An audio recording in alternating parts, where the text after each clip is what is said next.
Good evening, well, good afternoon even. Oh, I'm European champion, so I'm not one of the bottle. I think I'm a special one.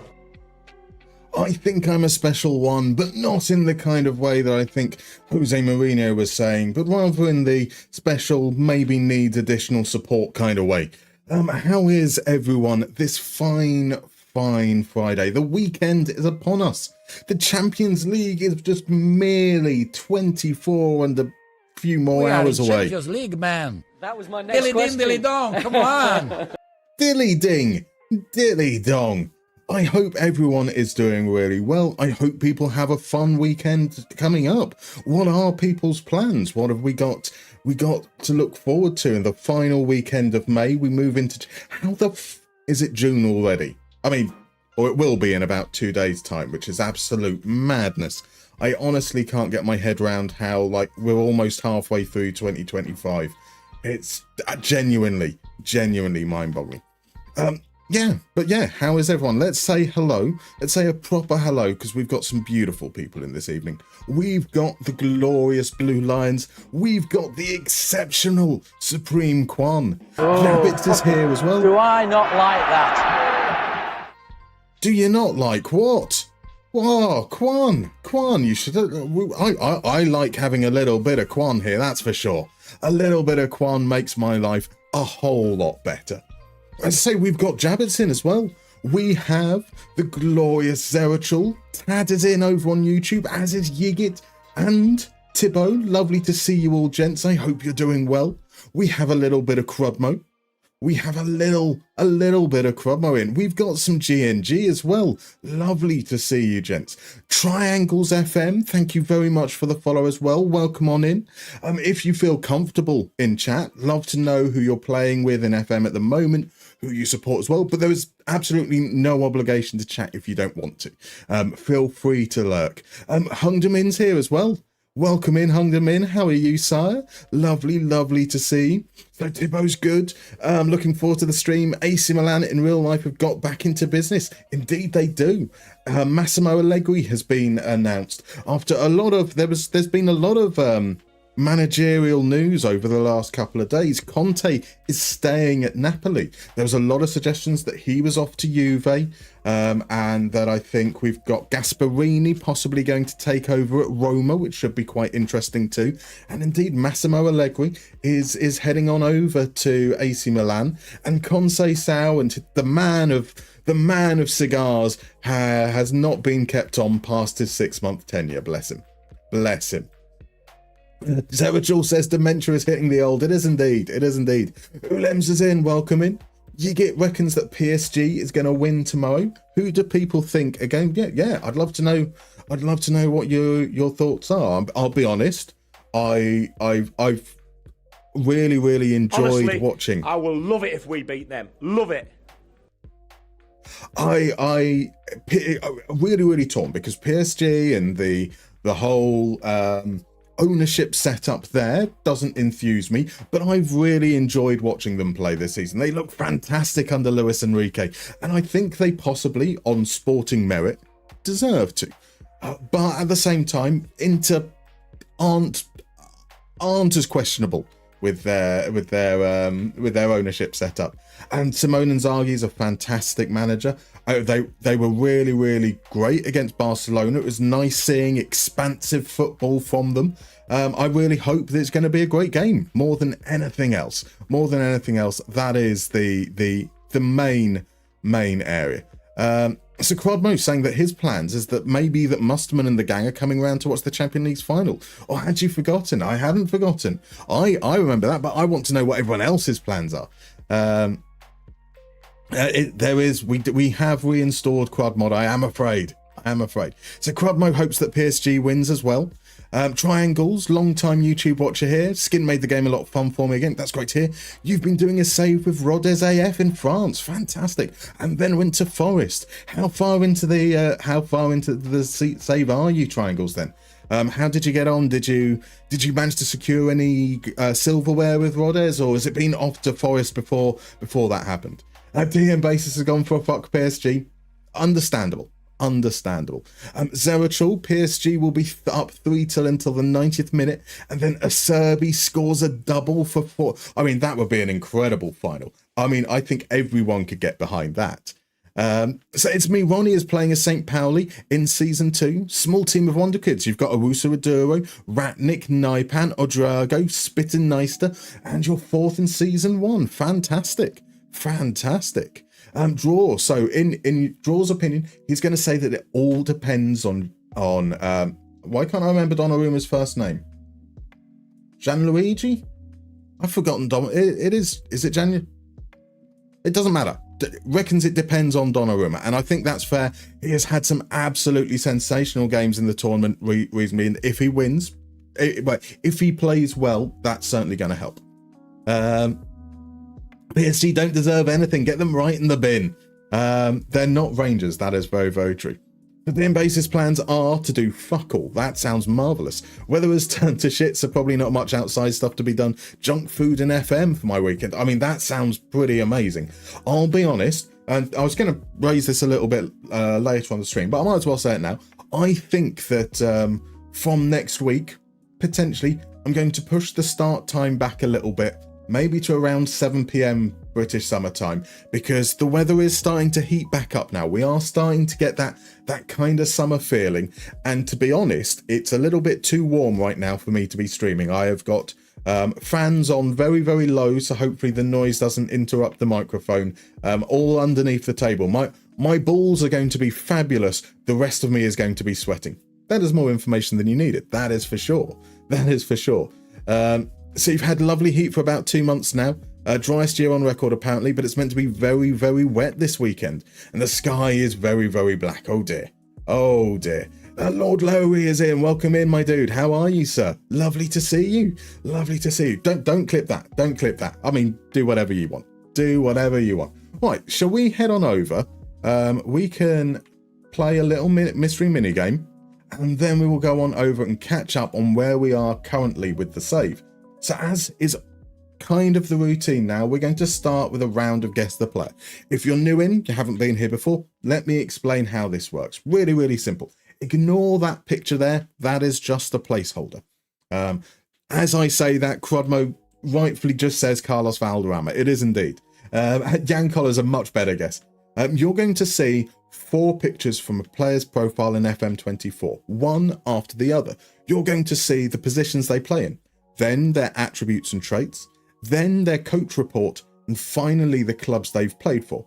Your job is to work out who that player is. The earlier you guess, the more points you get. The higher up the lovely little scoreboard you're there.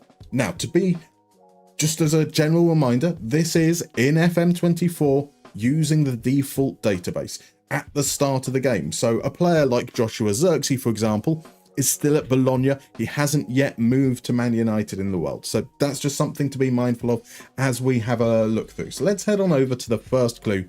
And is it Nico Raskin? It is sadly not Nico Raskin, nor is it the former Southend United defender Leo Roger. What a guess, what a guess. Welcome in, Ryan. Lovely to see you, my dude. How are you? True, the picture you would have gone for Hullet or David Luiz. That's perfectly understandable. But no, it is Carlos Valderrama, the picture there. So could it be Mario Hart or Phil Foden or Bruno Fernandes or Kudus? Is it Super John McGinn? It's not Super John McGinn, sadly. Could it be Isco or Pedro Gonçalves or Morrow or Henrik Mkhitaryan or Morgan Rogers or Isco again or Esteval or Fornals or Cole Palmer or Asensio or Kudus? I can tell you guys that we do have a correct answer already. We do have a correct answer already. And Chrono is coming through and saying, is it Isco? A second time from second time from quad mode. Third time overall. And it is not Isco. I can tell you that much.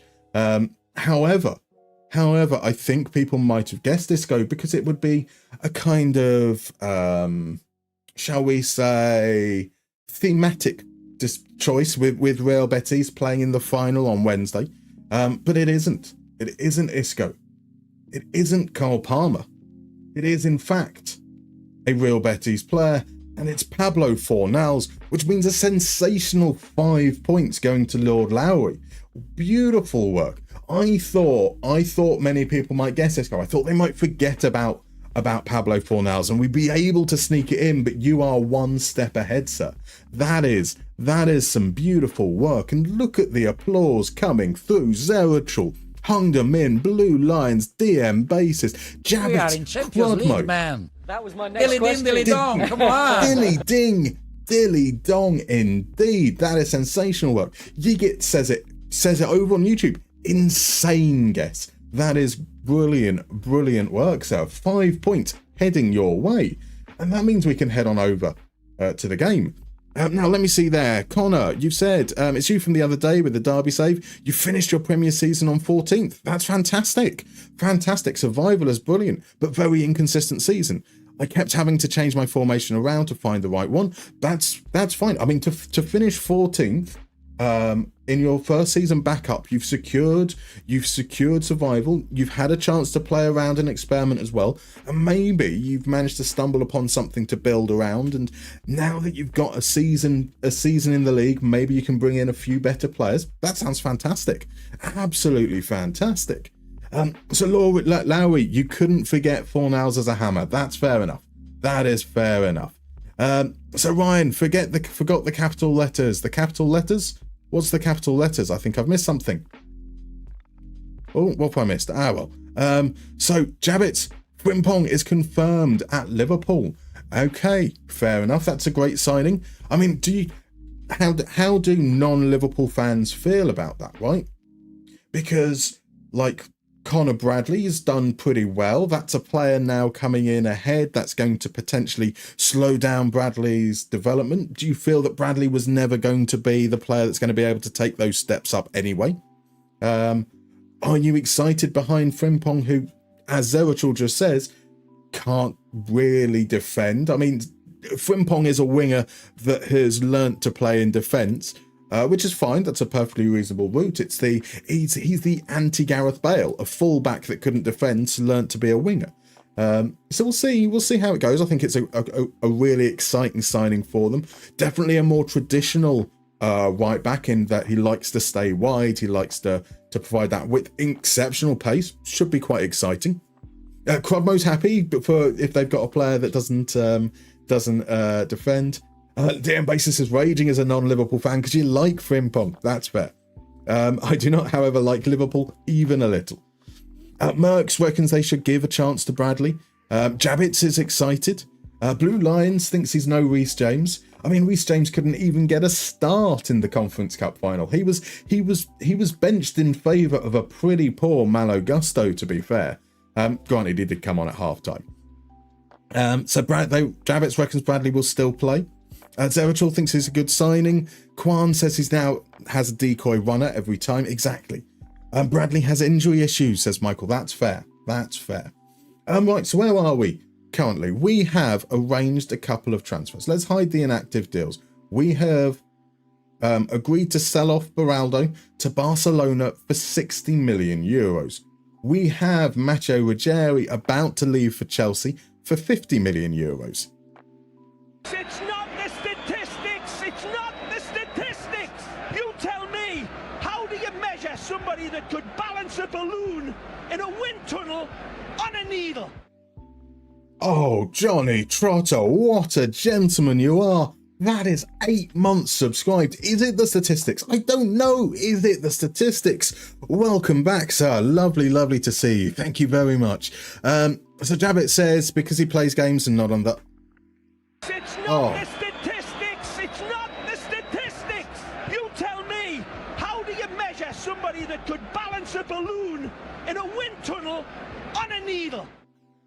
And Benny as well. Welcome in, my dude. How are you, sir? No apology for yesterday needed whatsoever. I am happy to relitigate the pain of Sunday over and over. I say the pain. As I've said on many occasions, I didn't expect us to finish top 5 anyway.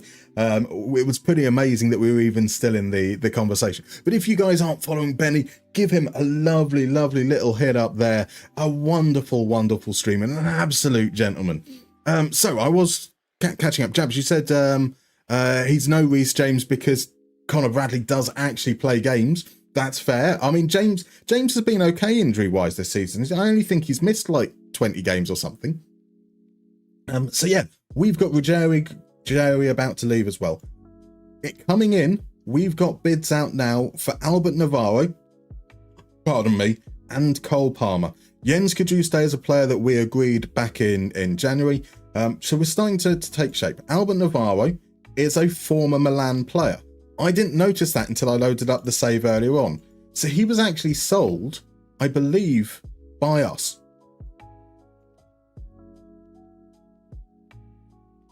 If we see there, 15th of August, I was in charge. And that's a little bit embarrassing. Well, I say it's a little bit embarrassing. We have like 3 left backs. He was the one out, but we are now going to buy him back for more than 8 million euros more than we sold him for.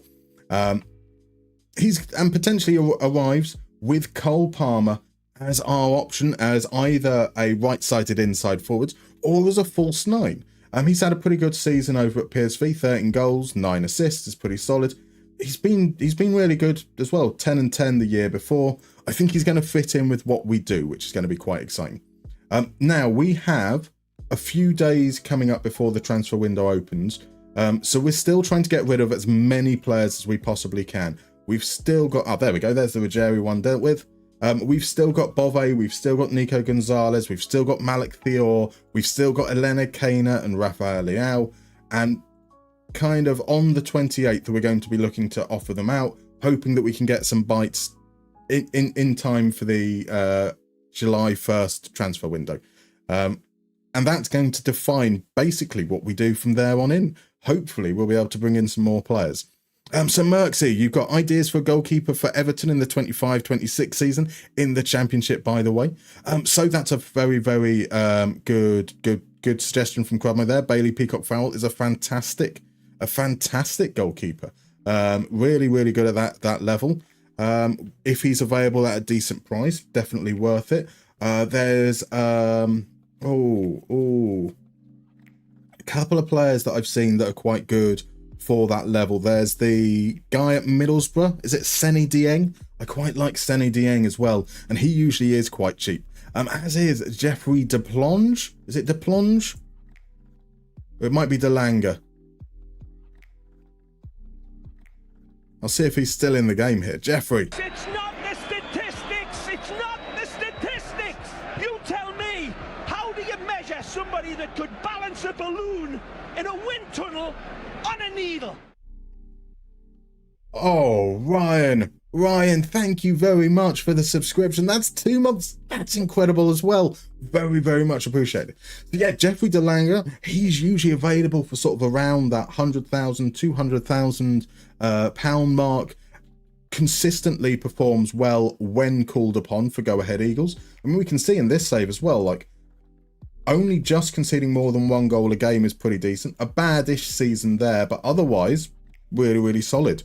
For championship level, absolutely incredible.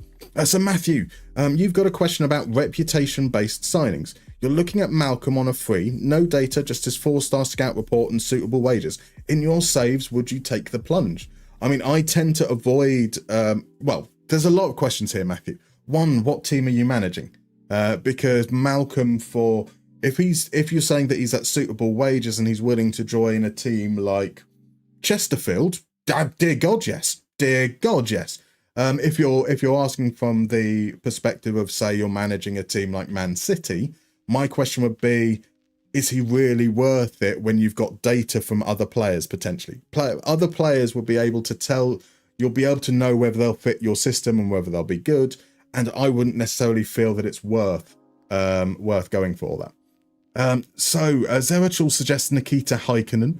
Interesting. Who's Nikita Heikkinen? I'm not familiar with him, but he does sound a little bit like Mika Hakkinen, so he gets my my vote. Do we have a Nikita Heikkinen in this save? Sadly not. So I can't find out that way. Triangles. Imagine if that was Palmer's career trajectory in real life. Failed to break into the Chelsea first team, then go on loan to PSV and joined them permanently. I mean, PSV is still a very, very good team. Not the worst possible outcome for him. But as Johnny says, FM24 didn't originally think much of Cole Palmer. I don't think anyone did, to be fair. When he made that move to Chelsea, that people weren't expecting him to be the player that he's turned out to be, or at least not so quickly.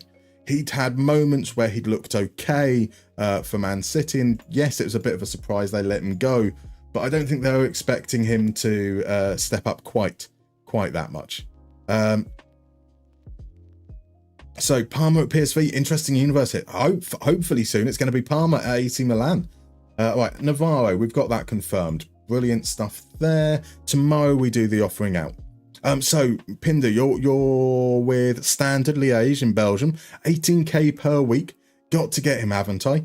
I mean, 18k per week seems reasonable if that fits in. I'm not sure what the wage structures are exactly like there. I think that Belgium has a very, very good reputation for developing young players, and I'm sure there are some players that you could probably get in for cheaper that might be able to perform at a similar level, but not the worst thing in the world. You can think that's going to help you with your merchandising as well, a chance to, you sign a player that's of a higher reputation than the club as well. That helps lift your stature, so that certainly could be reasonable. Oh, the Russian Boda Glimt keeper, Heiken. I do apologize. I didn't even think. Is he still in this save? That's a question. He is there. He's currently, he's now got 4 caps for Israel.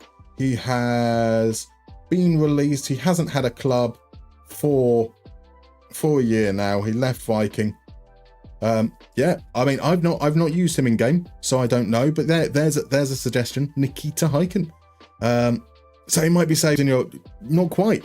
I guess he's probably going to be retiring in this window if he doesn't get picked up. He's got his staff attributes now. He wants to be a goalkeeping coach. Fair play to him.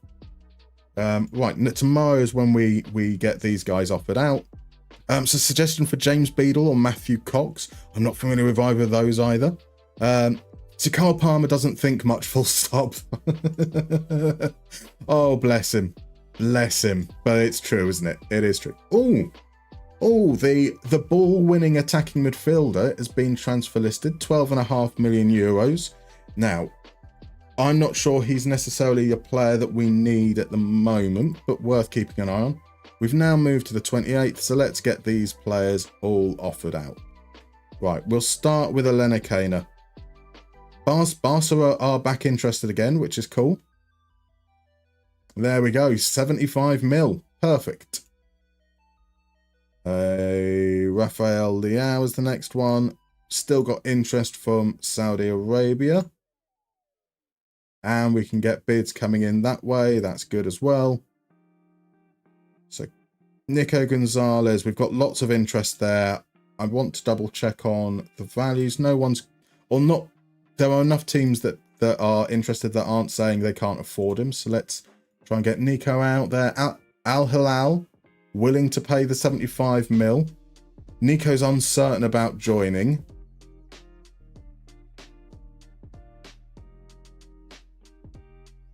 So I think we might need to drop him to the reserves as well.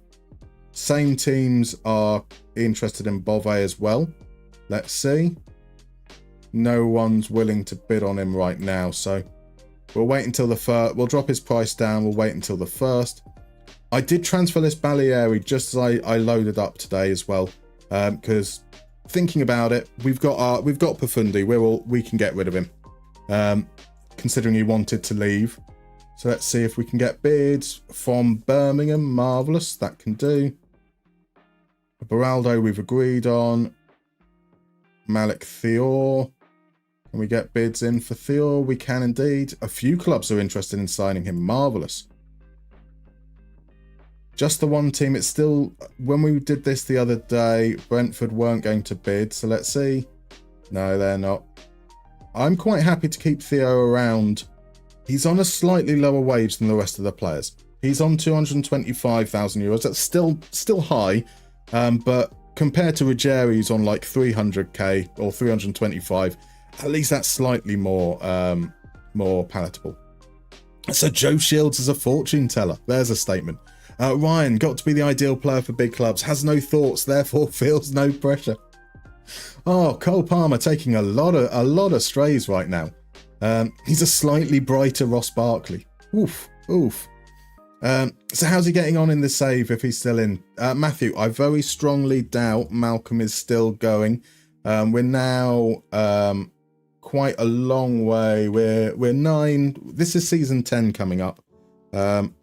So he would probably be well past his best. If we take a look back through...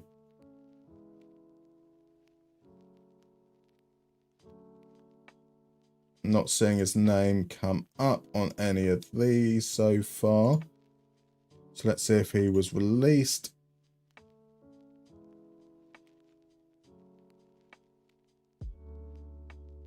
He is at Zenit, isn't he?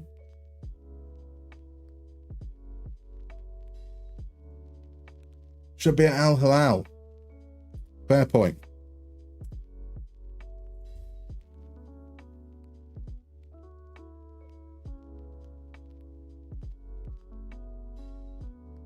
So let's have a look through the release. He is still playing. He is currently at Santos, which is a league we don't have loaded. He managed, in the course of this save, he has scored. He went to Leicester, scored 7 goals there in one season. That brings his total up to 15, 16, 17, 18, 19, 20, 21. 21 league goals. 9, 11, 12, 13... 18, 20 assists in 10 years. Averaging 3.7 goal contributions a season. Best season was that first one in the Premier League, though, which would have been 8 years ago. So age 27. He had a season where he had double figures in total, 9 goals, 7 assists across all competitions. Doesn't look particularly special there, but I think in Belgium level could be okay. Could be okay. Right, let's get through these transfers. So no one's gone for Theo, that's fine. We've got Nikola Milenkovic we're trying to get rid of. See if we can get a bid here. No one's interested.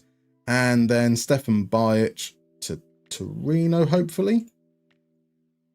No bid coming there, and that's removed their interest. That's a shame.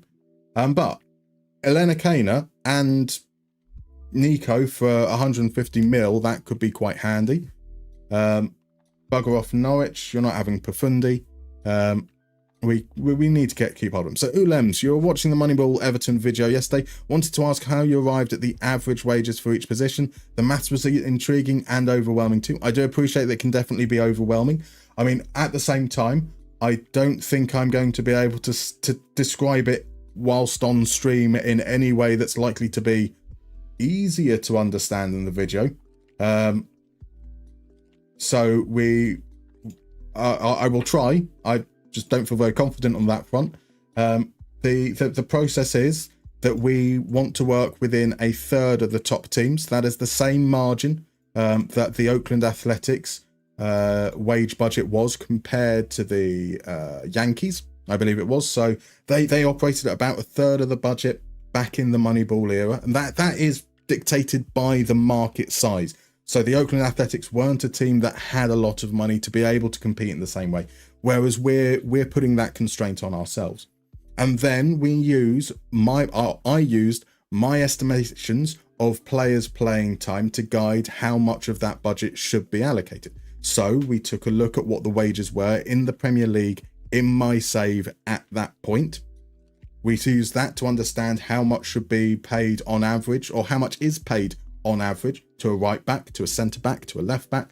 We pulled that all together. So we had a defender budget, a midfield budget, an attacker budget, and then we adjusted it to our wage budget. So the total is 2.7 million if we were going to spend the median wage on all our players.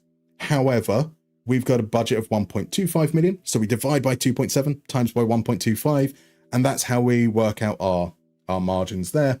And from that point on, we can then use the playing time to allocate accordingly. I do think it will be much easier to just slow it down, watch the video slowly, take it one step at a time. So look at the stages that we've gone through, do a thing, read it, pause the video at that point, make sure you understand each step, and then move on to the next one. It's going to be much more digestible in that respect. So Kwan, Ruben is a pressing attacking midfielder. He scored quite a bit as well. 13 goals, I think, down in the Segunda division in Spain. Probably quite a good player. Not sure he sadly fits into what we're doing, but if no one bids for him, we might look to pick him up at some point. Benny, so how have you been? I've been all right, dude. I had a nap earlier on today, so I'm in very, very, very good mood. The voice seems a little bit better than it has the last few streams, which is encouraging. How are you, my dude? Have you got any plans for your weekend coming up? 3.7 goal contribution to season is not bad for a centre back. Exactly. Hell, even Maguire can do that. A proper centre back has 10 plus. Oh, there's some fighting talk now. Right, offers come in for Theo. He doesn't have any strong preferences, so that's cool. I think who's the team that's likely to have the most? We're going to dismiss that one straight away. That's absolutely fine. I expect Dortmund to have the least, so we're going to accept Dortmund because I think he should be okay with that. With being German and stuff. We're then going to reject all the unresponded offers, and we're going to offer him out now at 55, and we'll start. There's enough players, there's enough teams interested that we can see if we can try and push the values up. Birmingham City, he's not that keen, but he's not completely ruling it out, so that's cool. So Baleari, let's move you to surplus to requirements. Okay, so not interested at all. That doesn't bode well. Let's see. We'll go to his ego. You want to be the big boy. Just not interested. That's fine. Let's try not just surplus to requirements. Let's move him. Let's accept first. And then move him down to the under 20s. Let's really, really piss him off. That's the hope. That's the hope. A DM basis, just vibes and click and continue. That's all you need. That is indeed. Okay, both teams have gone for it. He's interested in Al Nassr more than Al Ahly. Let's accept. No, let's. Will Al Ahly go up to 45? They will.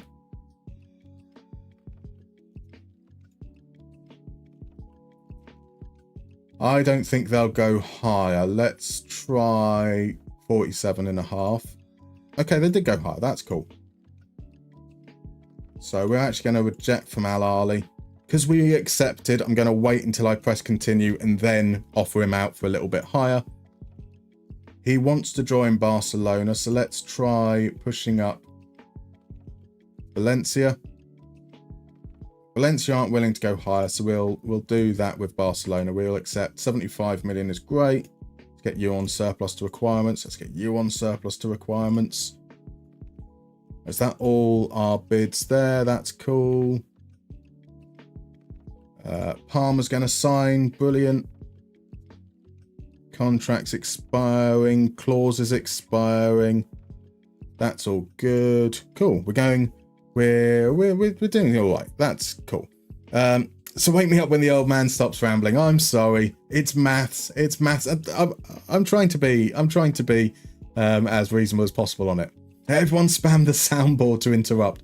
I mean, it's a fair and legitimate question from Ulems, and you know it would be very, very mean-spirited to deny Ulems the answer. Pressing AMs are the new vogue. Look at Sobersley. I mean, that's fair. Right, so we offered him out for more, and they've all come in with less. So let's see if we can get them back up at that 50 mark.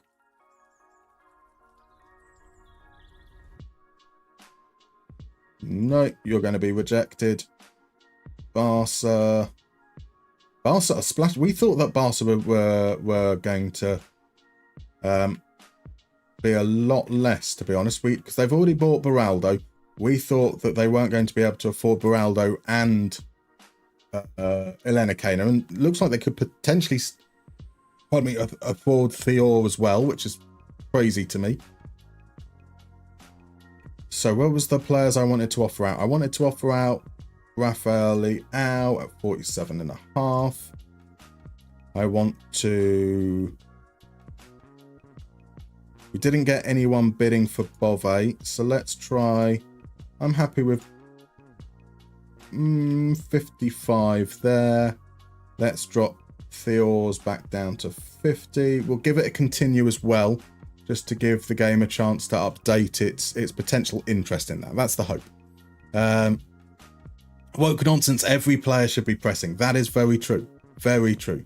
It's all going to be on the test. It is, exactly. And knees in. Welcome in today, dude. You're at work today, but using the quick break you get for a sandwich to pop in and say hello. It's lovely to see you. Lovely to see you. How are you, sir? How long are you stuck at work? Is it long before you get a chance to enjoy the freedoms of the weekend? So we've got an extra bid for Leao. That's marvellous there. Up to 47.5. We will... Right, pop back. We've done. So we're going to see if we can get a bite on Bove at a lower value. We can indeed. Bove's not particularly keen on Atletico Madrid, which doesn't bode well, but hopefully. And then we're going to offer via transfer room with Thior, because 50 million is the price that's already been agreed. And I'm going to wait until the players are out the door. There's a number of these players saying they're not that keen on leaving, so I don't want to replace them until I know they're gone. Right, so we get money off that Navarro signing because we had the 20% profit on there, so that's okay. 1.6 million cheaper, you know, I don't mind that too badly. So we've got Cajuste, Palmer and Navarro. Let's do some welcoming.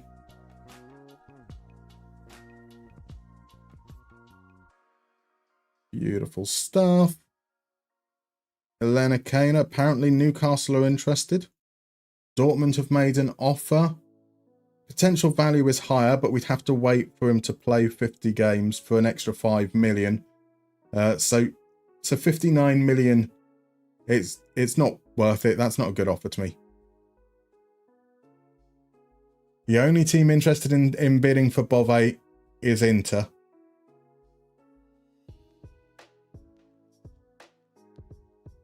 I don't mind 50 million overall. He was the one that wanted to leave.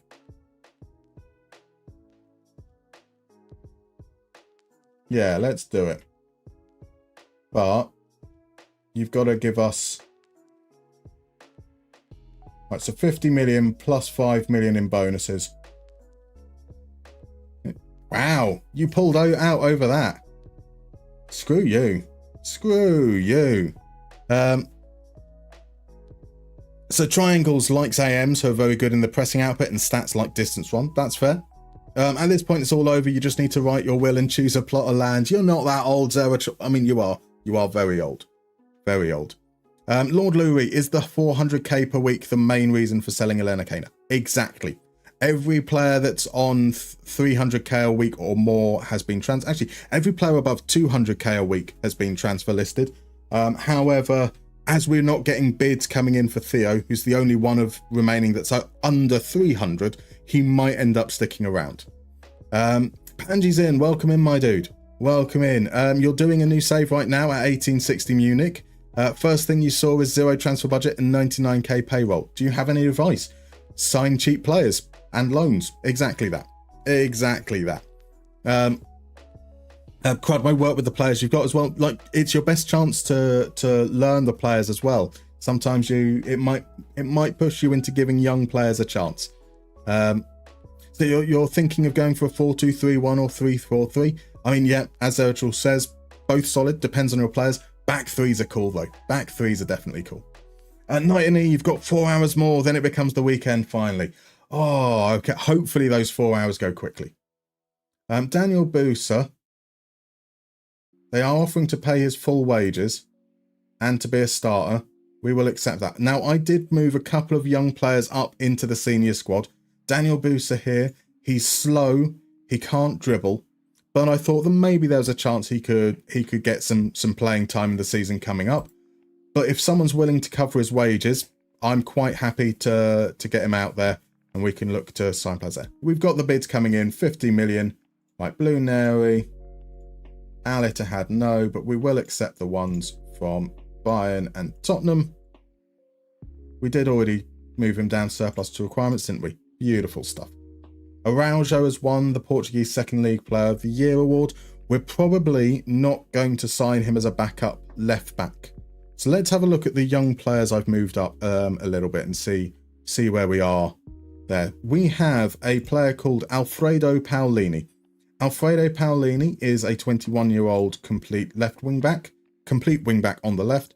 He seems to be pretty good at the things that I'm most concerned about from a wing back: dribbling, crossing, passing. He can tackle. His marking and positioning aren't great, but in a back five, I don't mind that too much. He's got excellent stamina. So I think we're ready for him to get a chance if Theo Hernandez leaves. If Theo Hernandez doesn't leave, then we'll probably look to loan Paolini out. At right back, we have... where is Venturelli? I think I'm going to transfer list him when he comes back from loan. He's just returned from loan, sorry. So he was at Hellas Verona, 4 assists over the course of the season, which isn't that great. He can't cross, he can't dribble. Right, he's back now, sorry. So let's get him transfer listed. So we probably won't go... We might, if we can sell both him and Venturelli, I'm happy with that. Let's no status there with the loan. 22 million is crazy. Crazy. Who else did we have? So in the attacking areas, Francesco Sinato is the other one. So he's an advanced forward, 5'9". However, he can pass, he can dribble, he's got great flair. Vision is a little bit low. Vision is much lower than I would like, but for a false 9 option, I think that if we can work on his passing and then maybe on his long shots, we could have a player that we could fill that role potentially.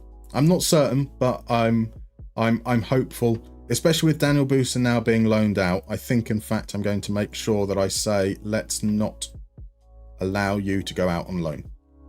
I didn't feel comfortable with any of the other players. We talked a couple of streams ago about Kovacic moving up into the senior squad, so that's that bit sorted, which is absolutely fine.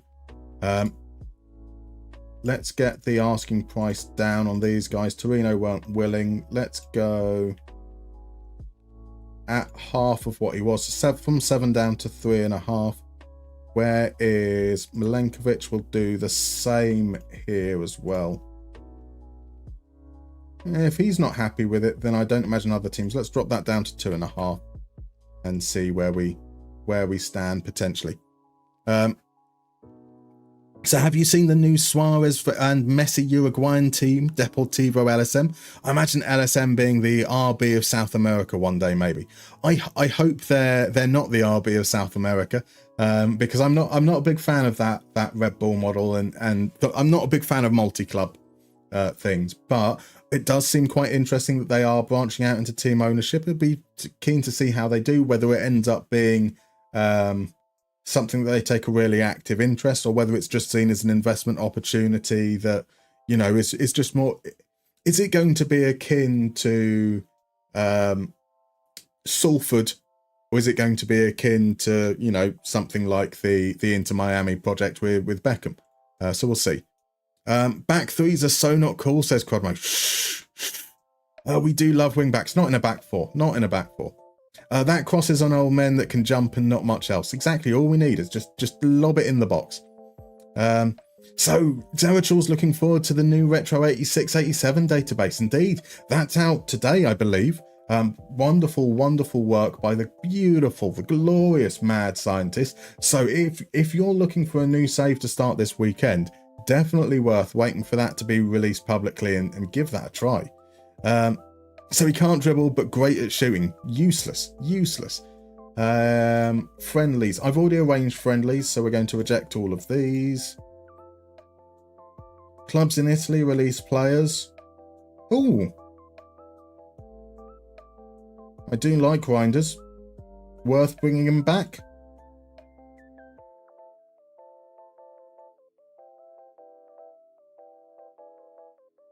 Gonna keep an eye on Reinders.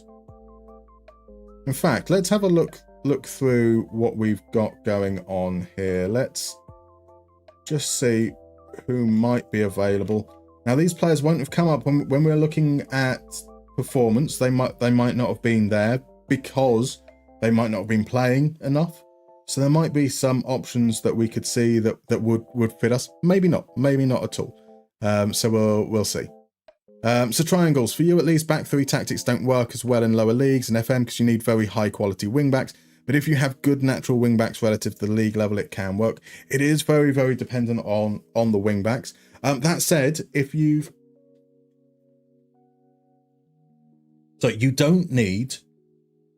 don't need to be good at everything. As long as you can find players that are good at just the things you need them to do.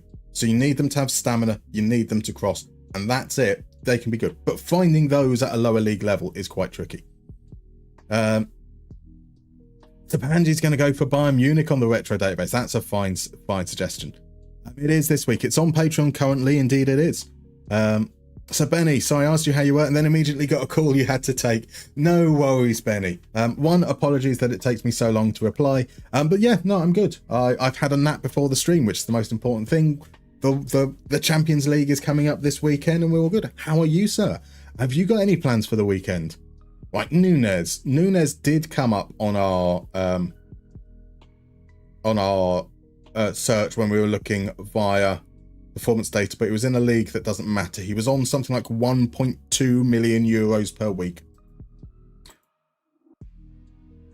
I prefer Reinders. At least he's got a Milan connection.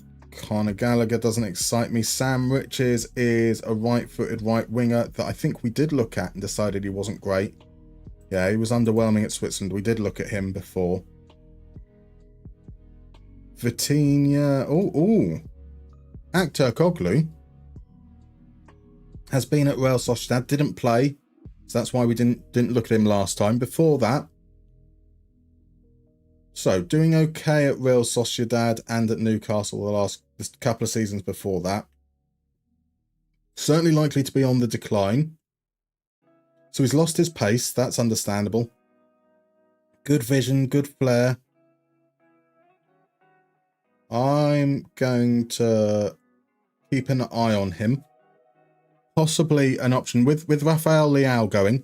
That could be a nice option off the left, that trequartista kind of role. So possibly. As Aaritalo, early access was last week. Yeah, perfect. Public grease is in an hour. I thought it was today, indeed. Quadmo, aren't RB Bragantino the RB of South America? That is very true. We've got an RJ in. Welcome in, RJ. How you doing, my dude? How are you, sir? Lovely to see you. So night and knee, the next 4 hours are going to go fast. Half it will be running the show. The rest will be audience entering, leaving, and show loadout. How easy are you able to get most of the loadout done whilst the audience are leaving, or is it like that feeling that, like, you know you've got to get it done, it's so close, and that last hour can really drag. The Crez says the multi-club model is weird, very sensible for the owner, very sketchy when clubs compete in the same competitions. Exactly. Quan says for lower league, just quick. That's fair as well. Benny, got no plans for the weekend, but the Oilers have made it to the Stanley Cup final, so that has me joyous. Fantastic. Who they're going to be playing in the final? Johnny, does the 86-87 database include English clubs being banned from Europe? I don't know the answer for that, I'm afraid. I do think that Mad has answered that question on Twitter. I'm sure I saw him answer a question about something, and I can't remember whether that is teams in Europe or restrictions on what players can be bought. So it is worth checking him out on Twitter. I'm sure he may have answered that. Cool.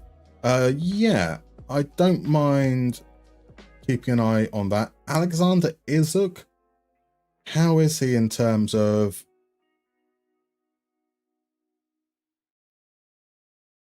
likes ball played into feet? I wonder whether he could be a false 9 type option. Again, we're probably not going to end up signing these players, but I do think it's worth just keeping an eye on a couple of, I like experienced players to be in rotation. So that's possible. Cody Gakpo could be a false 9, right? Surely he could be. He's underwhelming, isn't he? Lacks stamina. Doesn't have anything that he's outstanding at.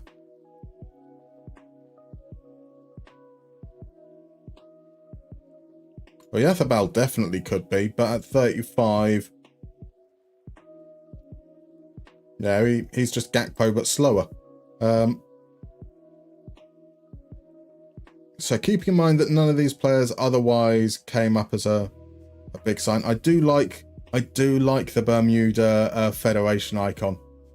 And that's not a good enough reason to bring him in, but just to keep an eye on him. So we will run with those. Let's see what we get with the other transfers coming through. So Ryan, just went through your uni email. There's a completely funded 2-week trip to Hong Kong you could apply for, but it expired today. Oh, that is rotten. That is rotten. Cool. Right. Okay. We've got a break coming up. So I am going to nip on that. That's going to be about 3 to 4 minutes, and then I'll see you then. Catch you in a moment.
Right, we're back, and Aaritalo has redeemed a mystery minigame, so let's play a round of Only Connect. Before I explain the rules to people, I will try and catch up on a couple of the chats. There's a load. I do apologise that I'm behind, so I'll only pick out on a couple of them.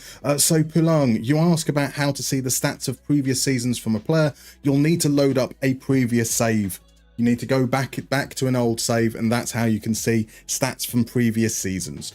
So Jay Taylor, how do you change the skin colours? If you pop on over to the FM Scout or to the Sort It Out SI forums or the general SI forums, there is an FAQ there that tells you how you can change to an already set colour scheme, or how to change it yourself, or how to just change certain elements. So it's all covered in the FAQs. There is some pet chat going on as well. So there is some very, very important things. DM Basis quite rightly asks, why aren't the cows, dogs or cats in the Discord? Head on over, join the Discord, post pictures of your pets, because pets are awesome. Pets are the greatest. We've also got Koratiba in. Welcome in, Koratiba. Long time no see. I hope you're doing well. Are you ready for a good weekend? We are about to play a round of Only Connect. And there are some people going, oh Christ, it's Friday Only Connect. Let me explain. In a few moments, you're about to see 4 pictures of players, one after the other. They all share some kind of common connection. Your job is to guess what that common connection is, and the earlier you guess, the more points you get. And the more points you get, the higher up the lovely scoreboard you end up. Now, on a Friday, normally the connections are a little bit more abstract. So you might have a connection that is they all played for the same club, or that they all played under the same manager. Sometimes on Fridays, it might be that they have names of animals in their surname or something like that. I can tell you that this is at least football related. The connection is 100% football related. It's not a full-blown crazy Friday, but it might be a little tricky still. You know, the stream's been going for an hour. We're all warmed up. So let's see if we can get any clues off the very, very first player here. Now, if you know who the player is, pop it in chat, because that way it makes sure that everyone's kind of on board. So could it be that? And here are the crazy guesses that we've got coming in already. Do they all know all the words to the Macarena? Did all 4 players have the same name as a famous actor's father? Are they all the same gender? Are there dads you like to share family values with? They all have more brain cells than Cole Palmer. They all rock a mullet. All won European finals. A very, very sensible guess there indeed. Which football?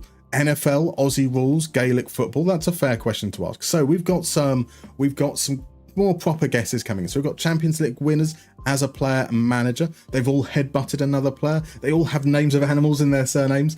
Same initials for first name and surname, all bald. Just John Terry. Guessing the play. Yeah, I see what you're doing. Trying to put people off. So they've all got sent off in a final. They've all played for Juve. They've all got a red card in the World Cup final. All had underwhelming careers and are massively overhyped despite there being better players from their countries. All missed penalties. They've won the Champions League as a manager. They've coached a club they've played for. They've all played for Real. They've all won 3 Champions Leagues in a row. They all have Moroccan heritage. Scored in a Champions League final. Specifically scored a volley for Real Madrid in a final. Father of a current football player. All got a name that sounds like a female name. And just French. None of those are correct. There are some fantastic guesses in there, but none of them, I'm afraid to say, are correct. And this is your next link. So do we know who... Now, everyone knows who the first player is, despite no one actually putting it in chat. But do we know who the second player is? So Aaritalo is going for played for a club that went bankrupt. There we go. Crudmo has said it's Zidane. There we go. We can say it. Gigit was guessing perhaps it could have been number 5s of Real Madrid. Some medical cars going for sent off in a major tournament final. Is it Di Lorenzo? It is not Di Lorenzo. Lord Lowry is correct. It is indeed Lorenzo Insigne. Are they all midgets? I think it's a vertically challenged person's DM basis, but that's not what we're going for, sadly.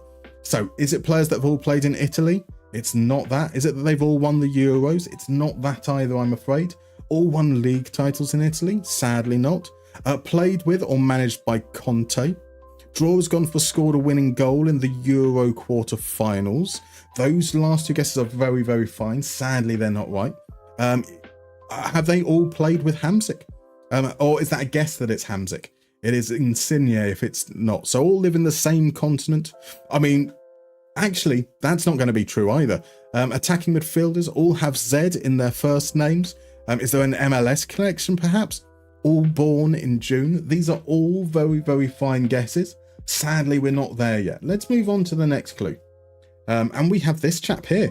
I think we should know who this chap is. And we might start to work towards it. So I can tell you that there is going to be, it is at least relevant to events either that have happened this week or are coming up at the weekend, one or the other. But it might be quite a tenuous link. So it is indeed Dani Olmo. Have they all scored against Inter in the Champions League? That's not the clue we're going for. All played in Spain. All linked somehow with Callejon. Tenuous, you say, Johnny Trotter. I do indeed. Have they all played for a club that won lost the semi-finals in a? I'm sorry, Aaritalo. You'll have to run that one by me again. So I've got another guess for all attacking midfielders. It's not that, I'm afraid. Have they all scored in a Champions League final? Sadly, not either. Were they all linked with Juve in 2019? It's not that. Aaritalo, English has failed you. Sadly it has. Domestic treble winners, man of the match in a major international tournament final. They've all won the Euros. All people that Arsenal almost signed for Arsenal. Did they all score a goal to win the league on the last game of the season? That's a fabulous guess. Sadly, it's not. Have they all got knocked out by Inter in the Champions League? Sadly, not either. Now, we have one clue left. And this is probably going to be the moment that people groan. So I am going to brace myself and let's head on over. So did they all turn down for Blackburn because they had Tim Sherwood? Exactly that. Have they all returned to a club that they've previously been sold from? Sadly not. Our final clue is this chap here. Now I will be quite surprised potentially. This is an established American football guy. But I appreciate that maybe people won't necessarily know who it is, but Triangles FM knows. Triangle FM knows. It is indeed Chris Godwin. Is he Chris Godwin Jr. or like Chris Godwin II? I can never remember. Royston McKenneth III. It's quite possible. So Ryan's gone for all played their first senior game in a year that ends with a 9. As good a guess as any. Only one of them has been drafted by the NFL. That would be a very weird connection. Have they all played for a Red Bull club? All wanted to play American football? Returned to their boyhood club? All use a ball? Celebrations? All played for the Buccaneers? What I will say is there is something that the NFL has done recently that will have some relevance to tomorrow evening's final. That's what we're going with. So they've all done an ad on TV for water, quite possibly. Do they all breathe air? Perhaps. I'm not 100% certain. They've had all their sisters called a whore by Marco Materazzi. Materazzi calls everyone's sister a whore, so it's possible. Have they all been sent off by VAR? I love that suggestion. It's not that. Nico's not into American football, so medical car. They've all played in Wembley. You are getting very, very close. You're getting very, very close, but tomorrow isn't going to be played in Wembley. What finals tomorrow? So yeah, there's a game that's not being played in Wembley tomorrow. Socorro was much closer. They've all played at the Allianz Arena. Maybe they've done something else at the Allianz Arena. Something momentous whilst there. Tomorrow it's the Vanarama National League playoff final. Indeed, that will be the connection. And they're all carbon-based life forms. They are indeed. I'm not a fan of having our sport invaded by this hand egg nonsense. Like it or not, it's all football. It's all football. Played a final at the Allianz Arena and won. Sadly not. All played in the Champions League, sadly not. Medical Car, all scored at the Allianz Arena. You know what? I'm going to give that. They haven't just all scored, though. Let's be honest. They have scored the winners at the Allianz Arena. Zinedine Zidane scored the winner in, I think it was the quarterfinals of the 2006 World Cup. Insigne beat Belgium in the 2020 semis. No, I think that was quarterfinals as well. Danny Olmo scored in the semis of the 2024 Euros, the winner. And Chris Godwin scored the winning touchdown for the Tampa Bay Buccaneers. Tenuous, you say. Tenuous, you say indeed. That is a sensational 1 point for Medical Car. All that work for just 1 point feels rather cruel. Very, very cruel. So, Aaritalo, American football really unfollow. Understandable. This is why bingo should be the go-to game for minigames. There's bingo still to come at some point. Wow, would have never guessed that, but my Euros guess wasn't far away. It wasn't far away at all. Can I refund my sub for bringing Yankee Ball into this? You most definitely can. I don't know how, but I'm sure you can. You've reported it for offensive content. Do I have to unmod you again, Crudmo? Oh, that would be a shame. This was better than the South Park gate of yesterday's. Don't you dare say that, Aaritalo. That South Park round was legendary. Legendary, I tell you. Cool, we're back. So we've got a bid coming in for Bove, 55 million euros from Atletico Madrid. So let's see if we can convince him to join. Let's say go for, I know you want to go to Inter, but let's try that. He says no. We will accept the offer. We will move him to surplus to requirements. We'll drop him down to the under 20s. See if hopefully those will help encourage him to bugger off. We can see. So if Leal leaves, I definitely need a replacement there. Definitely want someone up front. So we've got Palmer, who can potentially be that player. Do we have Ernest Nuama as the possibility of that left-footed guy inside forwards? And then we potentially want a replacement for Rafael Leao. Pedro Gonçalves feels like the kind of guy that I would normally want. However, I would expect him to have better vision and flair.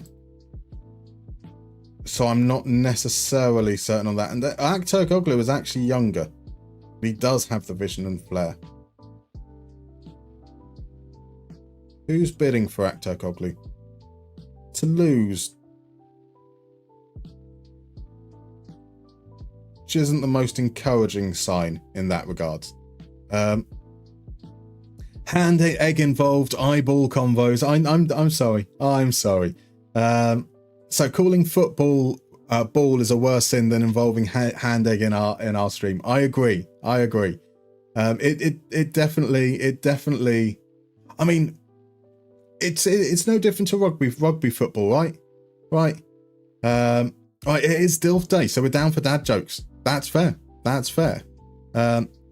Crudmo claims to be the king of dad jokes. That's a bold take. I am sure there are some fabulous dad jokers in here.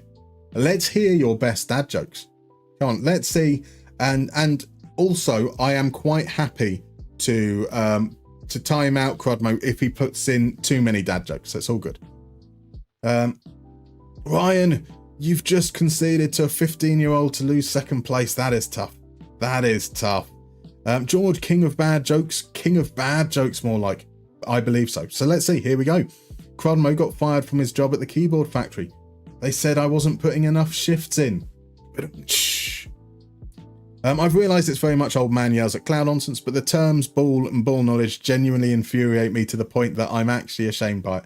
I mean, DMB though, you like many of us in chat tonight, we've all been around football for a long time, so we all do know ball. We know ball. Right, Triangles, the non-existent video game that I would like to play most in the world. It's an NFL GM game in the style of FM. That would be good. That would be good. I think that the tricky bit is the licensing. I would love to be able to do it with real NFL players, but those options are never going to happen because EA are never going to give up their monopoly on player licenses. Nico would tell a dad joke, but his ran off to get milk. He is a joke. You need to get a drum sound. I do indeed. Koratiba, girlfriend asked you to stop singing Wonderwall. You said maybe. Beautiful. Beautiful. Did man just call us all old? I mean, yes, we're all the same age. We're all roughly in that ballpark. So everyone knows Alan Turing, who cracked Enigma codes, but nobody knows his sister Kay, who provided drinks, snacks, and sandwiches for him and his colleagues. Kay Turing. Oh, that is sensational. I love that one. Koratiba really wanted to work at the Mirror Factory. I see myself doing that. Boom. Crodmo's going to change career, going to become a professional mirror polisher. It's just something I can see myself doing. My word, those jokes come through at the same time. That is incredible. Are you sat together? Like somehow, I mean, if you were to take the halfway points between England and Brazil, I mean, that is the middle of the ocean. Good work. Akturkoglu. I'm feeling Akturkoglu. What would the deal be? That's a squad player, perfect. Wages, fine. It's underbid. I mean, surely he'd prefer us over Toulouse, right? So yeah, we will do that. We're actually going to push you up to a squad player. Going to say a little bit. No, we're going to remove that. We're going to say extension by club and 45k. Come on, that's reasonable. Oh, my mistake. So, for those that don't know, right? If up here it says, hey, we're willing to accept less than we were originally, you need to accept that deal as it is, or they will go back to their normal demands. So that was my mistake. I miffed that up as a result. Miffed that up. That's what we're going with. Now I'm still happy. Anything under 100k I'm happy with for a squad player at this level. 60 there. We'll be alright. I shouldn't have pushed my luck. Right, Crommo bought a dog from a blacksmith, and when he got him home, he made a bolt for the door. Nico with an unpopular opinion. Wonderwall is a bad song, but Bring Me the Horizon made it good. That is a bold take. Now, I mean, Wonderwall is a solid song. I mean, as with any song, once it gets played a lot, you know, you kind of lose interest in it in some regard, but yeah, I mean, that is a bold take that Bring Me the Horizon made it good.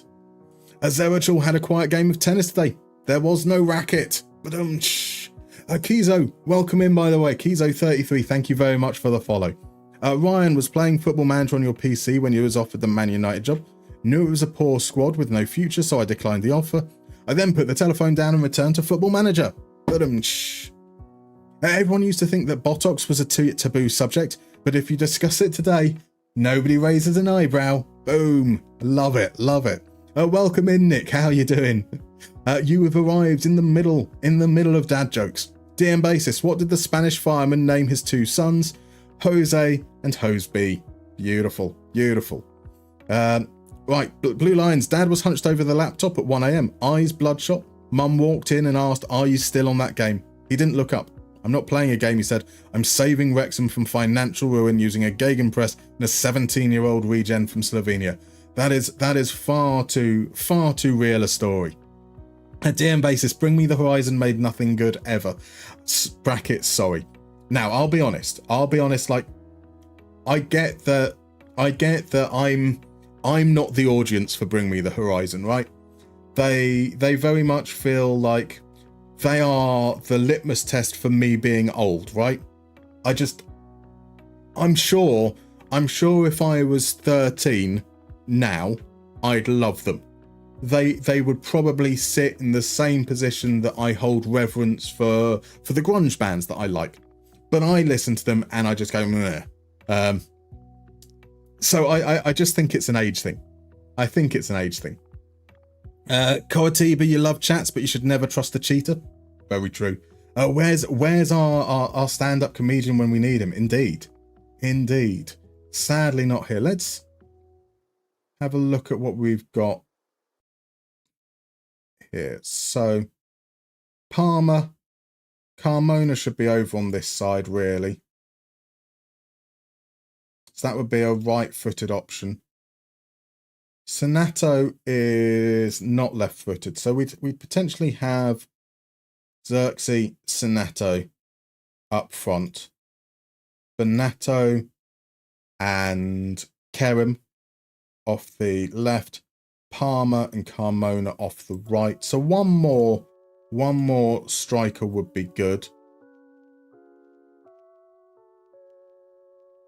Was it Matuzzi who was the left-footed one? No, was it Mosconi? Scored like 17 goals. Yep, 17 goals in Serie B. He'd been okay. It's just not special. I don't like that he lacks bravery. That's my main concern there. And there's Rafael Gonzalez, who's...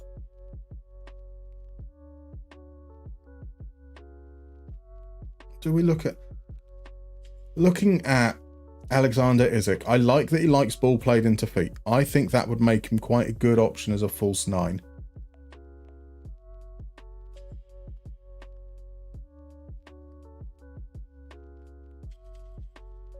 Now, he didn't play enough minutes. He made 12 substitute appearances all season. He's never been prolific, but he is more prolific than Cole Palmer. I'm doing it. I feel like Alexander Isak feels to me. I say I'm doing it. Yeah, under 100k, that's fine. Let's see. No to that. Squad player.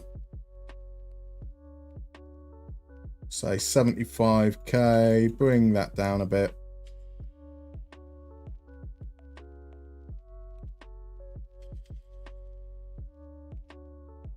Okay, I'm happy with 80k, but if you bring the signing on fee down. Actually, he's going to get the we're not going to sell him early anyway, so that doesn't matter too much. Yeah, I'm happy with that. We're getting our old players together. So, right, so you're thinking about putting your ashes in a glass urn. Remains to be seen. Beautiful stuff. That is good. A bloke tried to sell you a gravestone today. I thought that's the last thing I need. Beautiful. Panji, why is Atlanta relegated to Serie B? They've had a pretty bad season. They've been. Did they? I think they had the playoffs, didn't they? So they just dropped out last season. Stages. So they had the playoffs. They really 2-0, 1-0 to Hellas Verona. Oh, I can't see players there right now. We need to go to all players.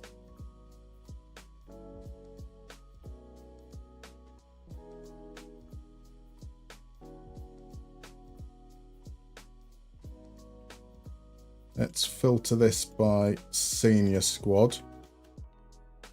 Stefano Turati, how did he do? He had a bad season. He was a player we were keeping an eye on. Let's just get him scouted because we are thinking of getting rid of Caprile.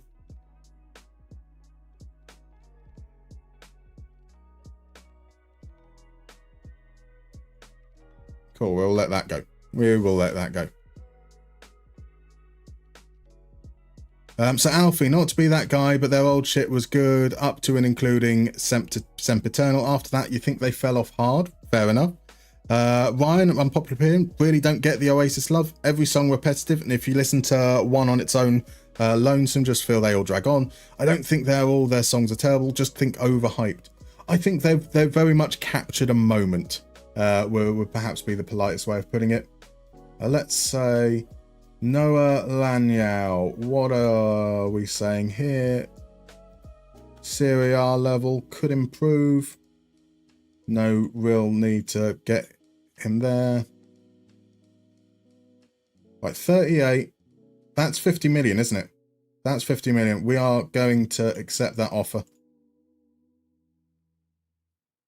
Even if it is to our rivals, that's fine. Now we want a defensive midfielder as well.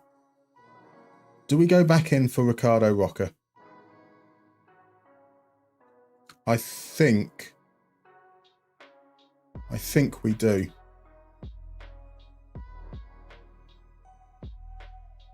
I don't think we're going to get him ahead of Barcelona. But he is the player that I most liked out of the options that we had. So let's see what the deal is there, potentially. So Alfie also says, you'll also commend and encourage bands to constantly evolve and change their sounds, but just the turn they took from Throne onwards just was not for me at all. And that's something also that is perfectly reasonable to recognise as well, is sometimes bands will move in a different direction and it won't be for you. That's like completely fine.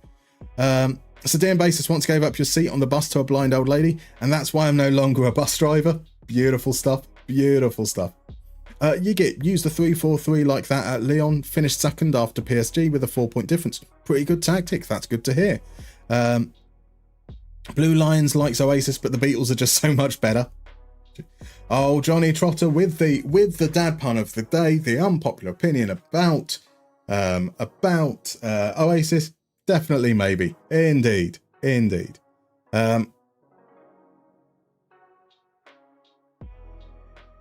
Cool. Ricardo Roca, we're not going to accept that. We're not going to accept that, but we will on Italian. So we're going to take those off and see what he asks for. We're going to take them off again. 215k, I'm happy with that. That was the sticking point because it was over 200k. I walked away last time, but actually I think if I keep under 250k for the very, very top players, I'm happy with that. That said, is he a top player? I feel like he could be, but he is still a little bit unproven. But he is the man that I want, so that makes it all right. That makes it all right in my mind.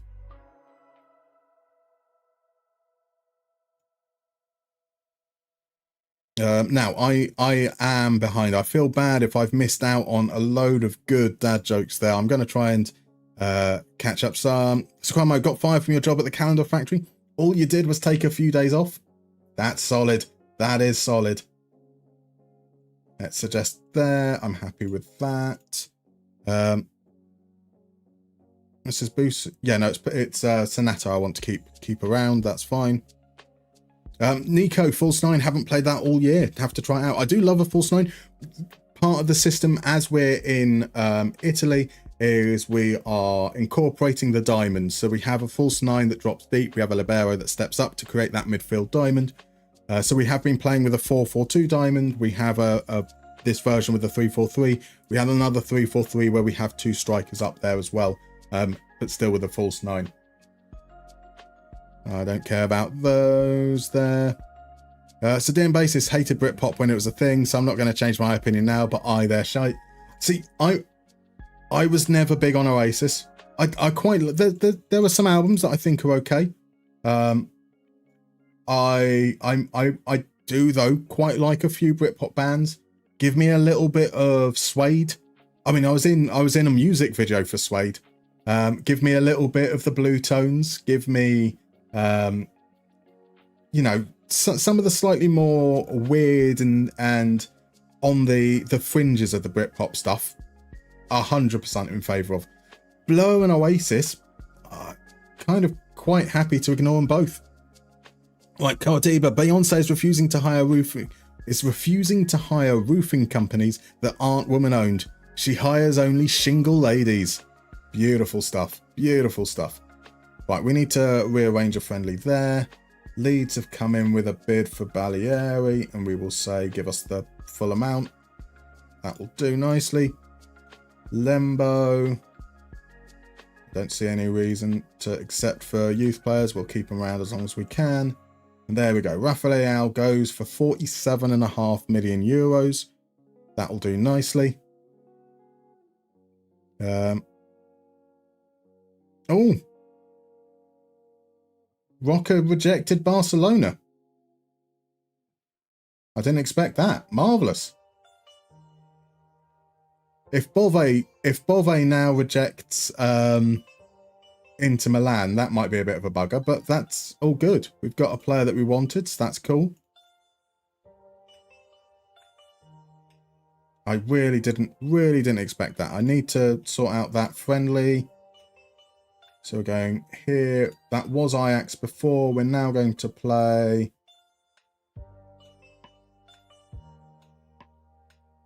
against Villarreal. Yeah, let's go for Villarreal. They've accepted. Beautiful, beautiful stuff.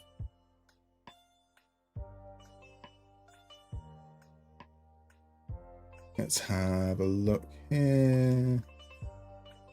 How many more transfers are we waiting on? So we're still waiting on Theo, Balieri, Nico and Bove, Elena Kana. We've hopefully got a couple of free transfers coming in. They're more likely to be. Well, I think Isaac might start. Isaac start? Xerxes be the player in rotation. Turkoglu isn't likely to start. Here's a bid for... So it'll take 50 games to get 8 million more. Still not interested in that. Francesco Pucci was a player that I was looking at off stream. I don't think he's ever going to make it, so I'm quite happy to get rid of him. Let's pop that up a little bit. Let's just randomly swing this up a bit. Give us 600k. Beautiful. I mean, if Roma are interested, he's probably got high potential. I just don't think he looks like the kind of player that's going to make the grade. So I've missed a lot. Yep, Suede and Blue Tones. What was the music video? You won't be able to see me. You won't be able to recognise me. That's for sure. Because I was wearing a big straw hat, and you only see down from the top there. But it was their last single before breaking up, called Obsessions. In fact, it was in a video with a gentleman that Quadmo has mentioned a little bit earlier. Chris Norton Walker was there with us. It was a god-awful song. God-awful song. No surprise they split up afterwards. Dim Basis, Fervent Ocean Colour Scene. Good shouts there. So Nico, guess the same thing with Bring Me the Horizon, more of a metal thing for younger folks. Exactly that. Johnny Trotter, how did they persuade you to be in a music video? I see what you did there. Right, Elena Kana to Barcelona. That's a shame, but like 400k per week is just crazy money. So Elena Kana's gone. Busa is going to be loaned out to Osasuna. That's marvellous there. We can pop him back down to the under-20 squad. No need for him to be in our lovely little squad list. We still haven't had any bids for... Let's try getting rid of Theo again. It's been a week now. Still no bites there. Where is Milenkovic? No bites at 2.5 million. Then Bajic for 3.5. Still no bites. In fact, Arena are no longer interested. That's fine. We're never going to get rid of all of our players. So Dim Basis was in to Bring Me the Horizon when you were a teenager. I think somebody, maybe you said about Sempiternal. I think after that album, check that. Wait a second. How long have Bring Me the Horizon been going? I mean, I don't want to suggest that you couldn't have been a teenager. I thought they kind of broke through. I suppose actually I became aware of them around mid 2000s. I would have said around like 2005, 2006. And then actually, yeah. Oh, fuck off. Right, okay. The rearranged friendly now has been cancelled as well. Let's try another team. So, do we go and stay in Europe? So we'll go with Galatasaray. and then we can wait for that game to be cancelled as well. So how is that Rocha chap? So Rocha is a player I really liked. He was very, very progressive, was winning his tackles as well. So we've had our eye on him for a very, very long time. And it's always very difficult once we're out of the season to say much about them now. But he's a player who's got great passing technique and vision, good decision maker. He's left-footed as well. So when we look, he's going to play as the ball-winning midfielder. But having someone that can break up the opposition and then has the range of passing and the vision to be able to help tie things together, I'm really, really excited about him in that regard. A loan offer for Hale End here. We remove the fees. None of that is what we're interested in. We will want him just to play first team football. Oh. 53 mil. And it was never my plan to sell Joshua Zirkzee. But I quite like the look of this. If we can get this up to 70. Okay, so we are going to need a striker. And we're now at a point where we don't have information about performance. So let's see what other players might be out there. Maybe we'll have a look at transfer listed players. Does Bilal Toure... Oh, no. That's an old skin thing. He's not been in Italy for long enough to count there. Gyökeres, Jackson, some interesting players there potentially. Oh, Bakayoko. I was talking about... So, Palmer up front, Isak up front. We want a left-footed winger. Could Johan Bakayoko be that man? He has proved to be able to score and create. Had a down season last year. Only started 12 games, but when he was playing more regularly, he was okay. 240,000 euros a week is too high for me. But let's see what his demands would be. Yeah, that's a no. That answer was nice and simple. See if there's anyone else in this list that maybe excites me. I don't know anything about Francesco Marino. He's right-footed.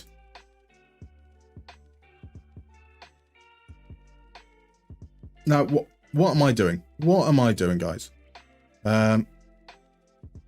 Let's see. Let's pop here. The player that we identified through stats is Ernest Nuama. Under 250k, I'm fine with that. We can just about live with that. Can we say 55 mil? And they say 77, so we're going to have to go close to the full 61. Another 60 mil player, but that's all right. Right, so Max, welcome in. Is this skin different to previous or been updated at all? This is an entirely different skin, Max, and it's not available publicly. The Patreons do get access to all the work that I do, but it's usually got single use cases. So like this has been designed to work at 1600 by 1080 because of the resolution that I use for stream and so forth. So I wouldn't consider signing up to Patreon just for the skin alone. All right, DM Base is going to reinstall Crusader Kings. Nice. That's the whole weekend gone. That is definitely the whole weekend gone. We almost had some Scottish beef going on with Ryan calling it a shite game, but only because he prefers Crusader Kings 2. That's fair. Important player. Happy with that. 170 I can live with as well. Let's remove. Let's try and get you down a little bit.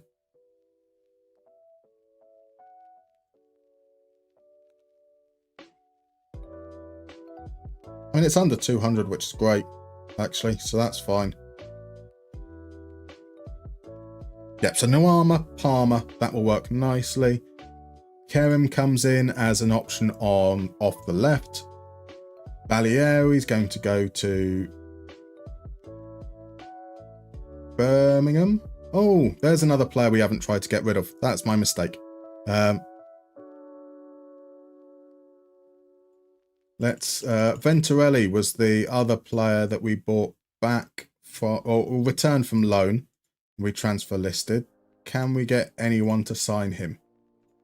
Not quite yet. Looking to generate funds, says all of those teams. So I'm going to drop that down to 15 million because like he's not worth that anyway. So I'm absolutely fine there. Say hello to Kerem. We get a boost signing him. That's cool as well. That's we've got another offer come in for Bove.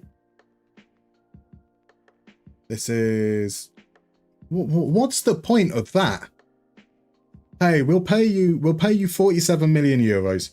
We'll give you another 12 million euros for his first 10 games. And we will also pay you 575,000 euros, but we'll split that over 2 years. Weird.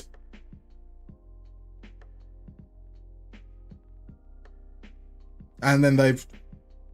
Weird. Right, Bove's been sold to Inter Milan. Thior has been sold to Tottenham. What are we doing in terms of...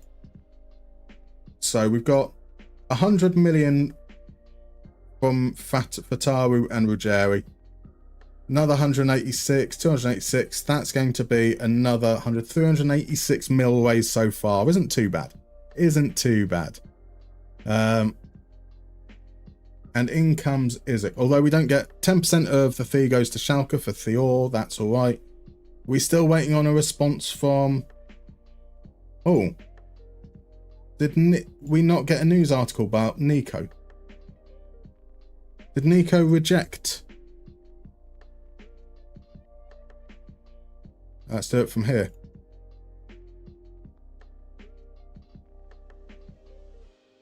I think Nico rejected Al Hilal.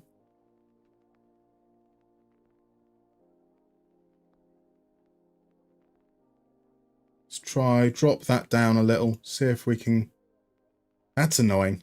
Right, Isaac is in. You have been greeted. That's all right. So a Mustermann Crusaders King 2 stream when... Not going to happen. That's for sure. It's an all right game. I don't jive with it. I'm more of a Civ player. So Crommo, right after he's done the Liverpool Moneyball rebuild. Exactly. They are just about as likely. Kerem, the Messi of Mustermann, the hoofball god. Kerem, the hoofball god. That's a interesting statement indeed. It's in the queue right after the Hearts rebuild. Hearts is definitely plausible. That said, I do think that Rangers might be on the cards if they hire Brian Prisk. Because I had some work on Brian Prisk that I wanted to do. And then he didn't get sacked. And I moved on to something else. And then he got sacked when I wasn't in a position to be able to do it. And I was like, oh, I've missed out.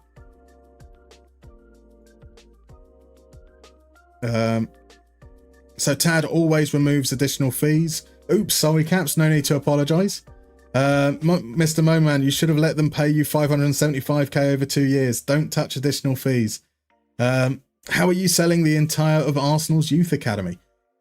Which players are Arsenal's youth academy out of these guys?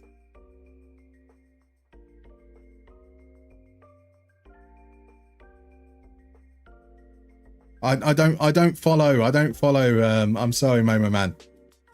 A Civ 6 stream, please, Blue Lions. We might do a Civ 7 one at some point. We did do Civ 6 for a little bit, and then I found that my biggest problem is that I need to play Civ 6 in like one big session, because if I come and return to it, I get confused and lost, and then drop out interest.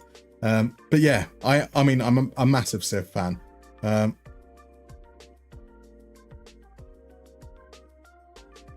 So Atletico Madrid have come in with an offer of 50 mil. So I'm going to reject it outright. Instead of asking agents, I'm going to say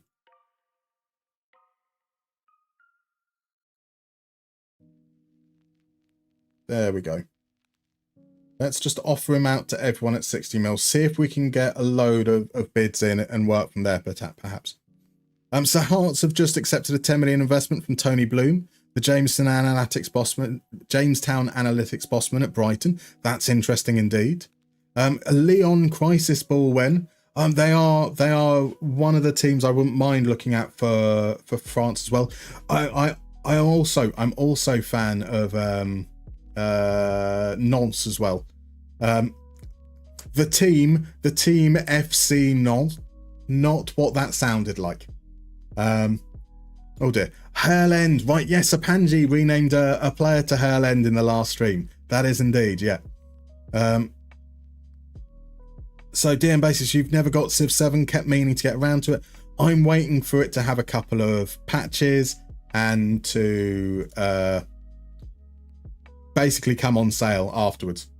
Right, Kovacic is unhappy, and I think that's because he would have been like a hot prospect or something whilst he was out on loan. Now he's 24, he doesn't have a status. So I'm going to see whether that is enough. We're going to... You can discuss it with him, that's fine. And see whether he drops those concerns. Kovacic is going to be part of our plans. Hasuki wants a new contract on 115k. His header win rate was a little bit underwhelming last season, but otherwise I thought he was quite good. He is under contract for another 3 years though.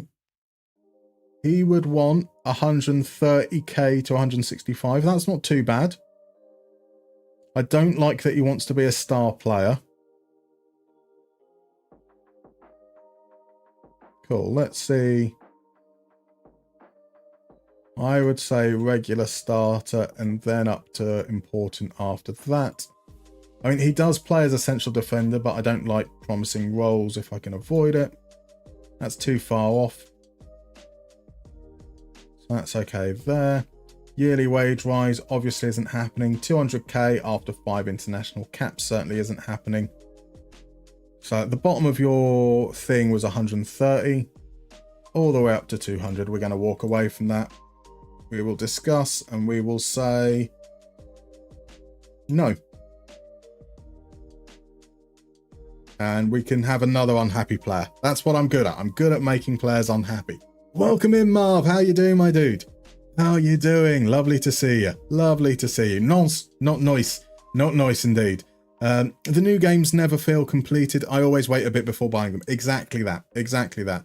I mean, it wasn't really until Rise and Fall, I would say, that Civ 6 felt good. Right, so Tad removes all fees from contracts and add maximum international. Tad, you welcome in, by the way. We're not here about exploits, so there's none of the meta, none of the trying to get funky around, cheating things by promising them crazy bonuses that we know they've got zero chance of achieving. So yeah, just be aware of that. Ryan, where do you see your graph of the league position over the season on the Mustermann skin? So, are you talking about? I mean, it's not going to show here. This one here, Ryan. So when you've got there, you just need to click on the position, or you can go to past positions there. If you're talking about at club level, you just pop into history, and it's there. Atletico Madrid are the only team that come in. He's got zero interest in joining Atletico Madrid. Let's try that one. Oh, okay, that's encouraging. That's encouraging. Why does that now say no?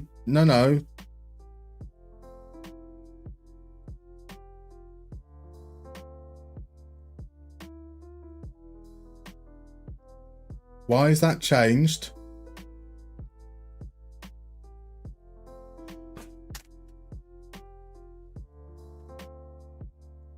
What on earth happened there?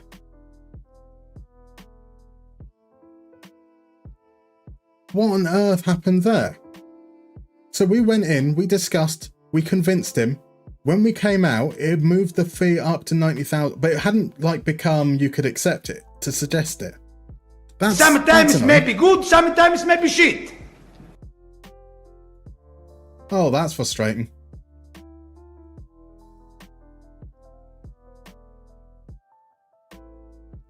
Let's make it something like that. See if they come back in with a bid, I suppose. Ballieri's going to Birmingham. At least we've got him gone. So the first one was what you're looking for. Marvellous. Mr. Moman, for contracts, I agree, but nowadays I just leave them in. Yeah, as I said, I like it to be relatively realistic. Blurp, rip, exactly. Yasin says you should have not clicked anything and resumed for a second. Well, we wouldn't have been able to... Oh, we might have been able to resume. Yeah, we could have possibly, indeed. That's a fair shout. But we live and we learn, eh? That's why you always save before negotiations. Game's always bullshitting. It's frustrating, but at the same time, it just adds another wrinkle, doesn't it? Let's see if maybe we will have this situation where we almost got rid of Nico, but something crazy changed the terms at the last minute. Would really like to get rid of Nico if we could. Lembo. I don't remember being impressed by Lembo. We keep on rejecting. No bravery. Can't hold up the ball. Can't pass. Bad first touch. I'm not bothered about the buyback price. Come on, just give us 5 mil. We'll do that. There we go. Oh, okay. They've offered a contract to Lionel. Let's see if we give that to the DOF. Get him to do his deed there. And we have a break. Marvellous. Cool. So Ryan asks, before the transfer window ends, can we see some of the other leagues? Curious to who is doing good in other countries. We certainly can. Let's get that sold. Get that done there. We're going to pop on a break. We'll be back in about 3 to 4 minutes. And when we come back, we've got a mystery mini game. So I will see you shortly.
Right, welcome back.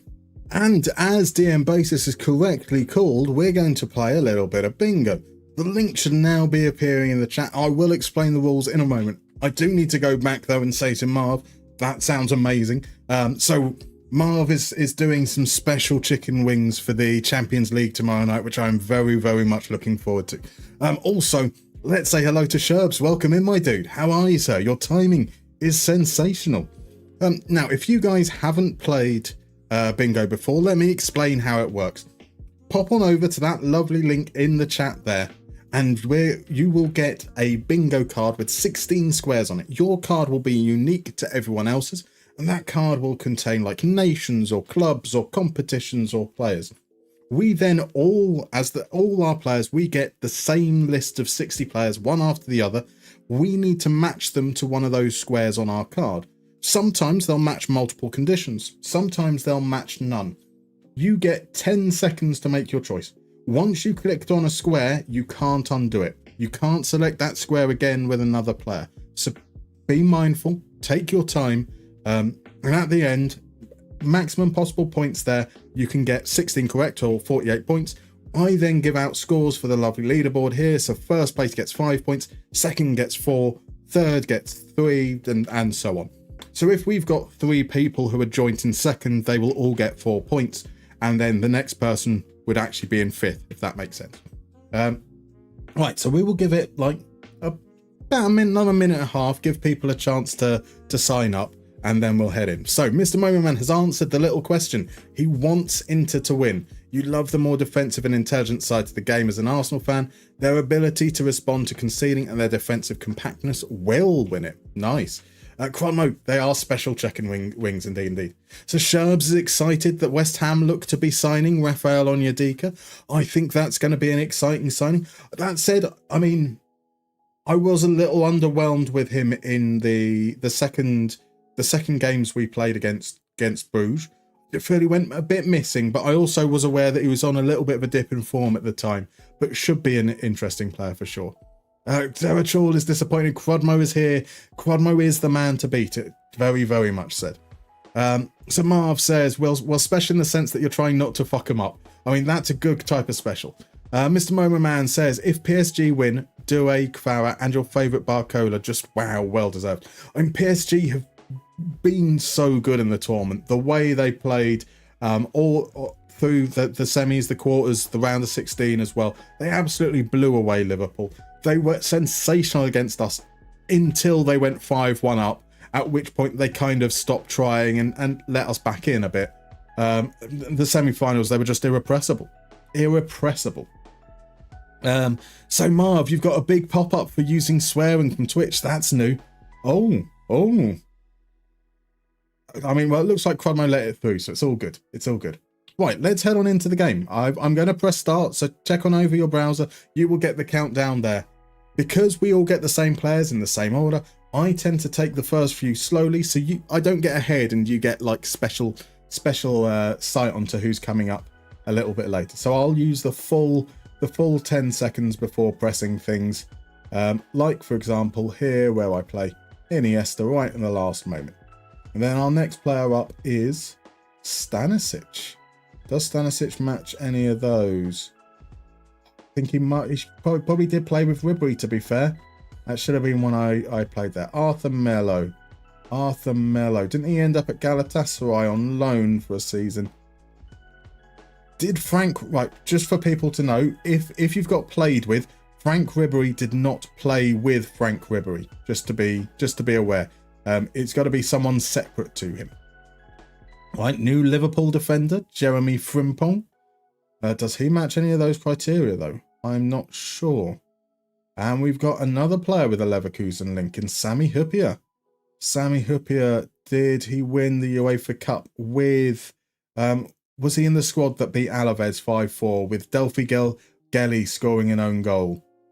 Gary Speed isn't an Arsenal player. He's not Norwegian. He hasn't won the World Cup, so I don't feel he's going to match any of those. Now, Mario Götze, did he not score the win? What was that?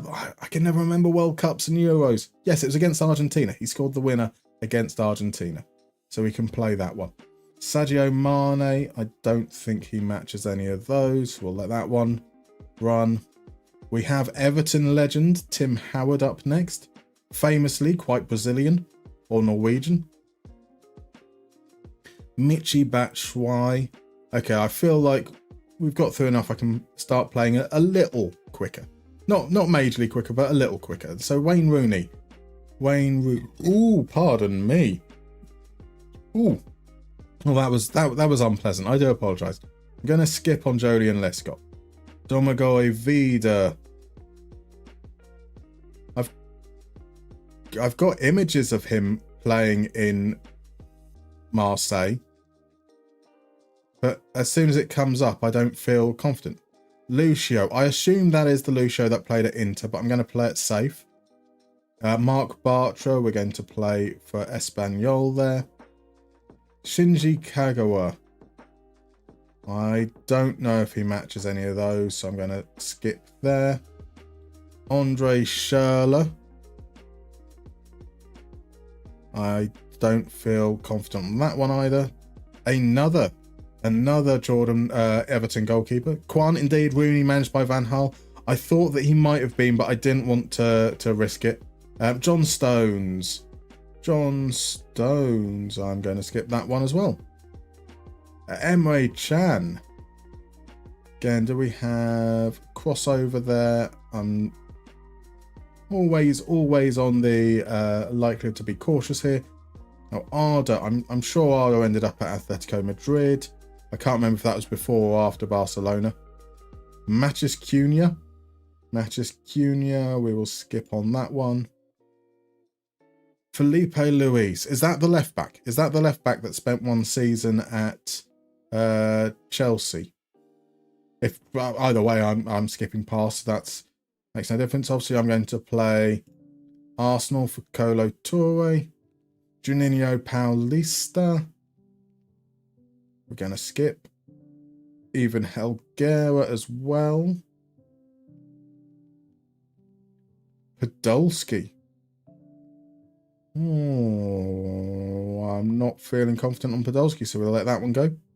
We've got Samu Agahoa. I don't think he matches any of those. Same goes for Max Bayer. Thomas Meunier. Played for both. We'll go with Ribery there. Yannick Carrasco. I'm letting that one go. Sander Berger, though, we will play.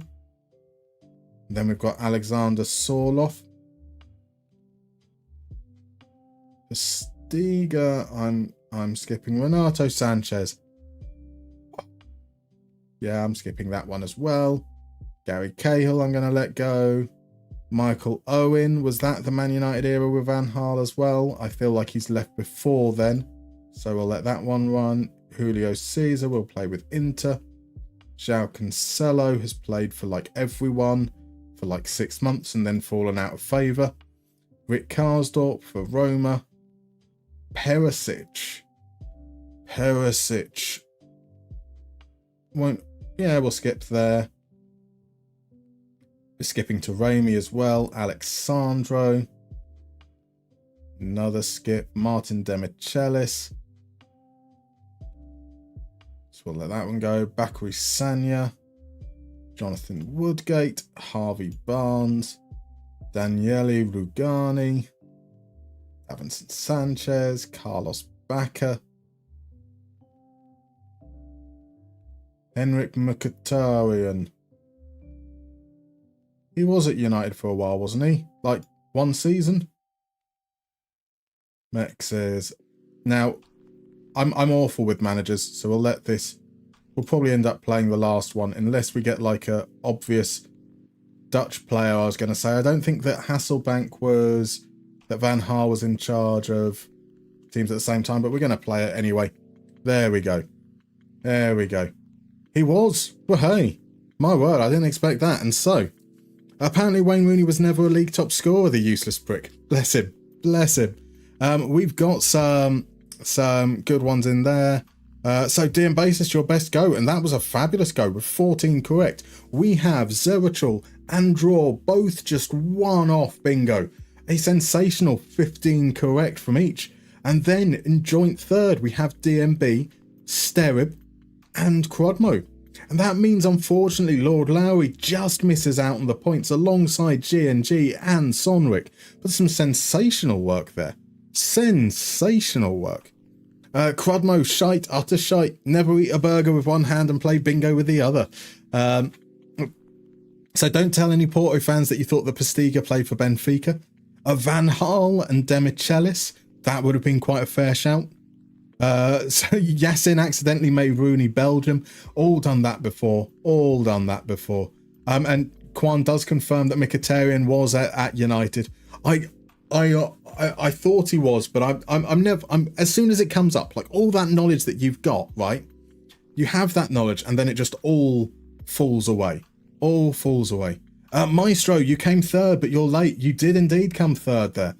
You have joined in, so we've got 4 people in joint third. Beautiful stuff.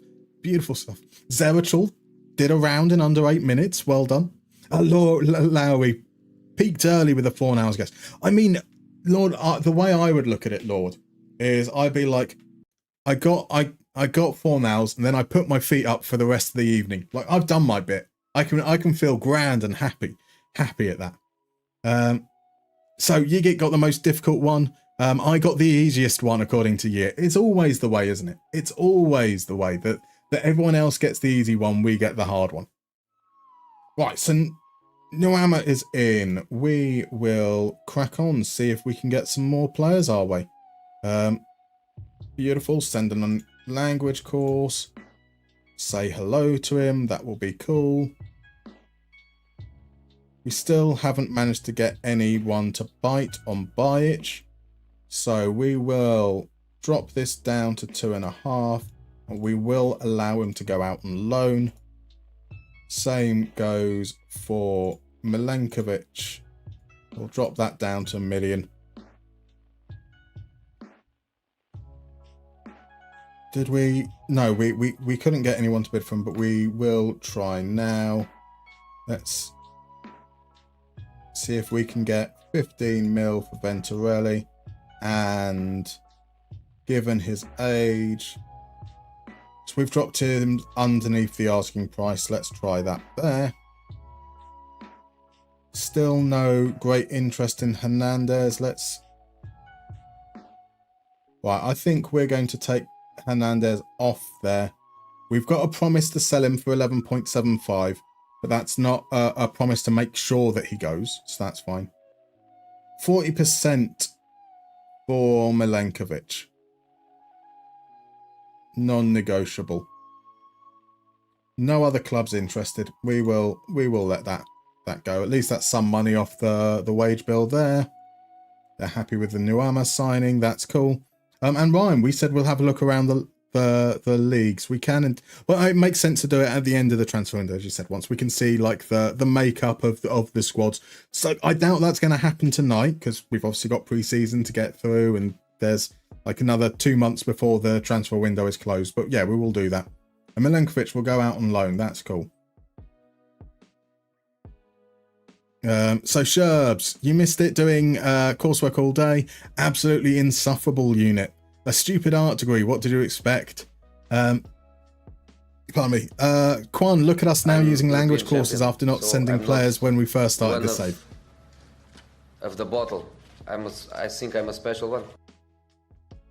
I mean, there's a slight difference in the financial strength.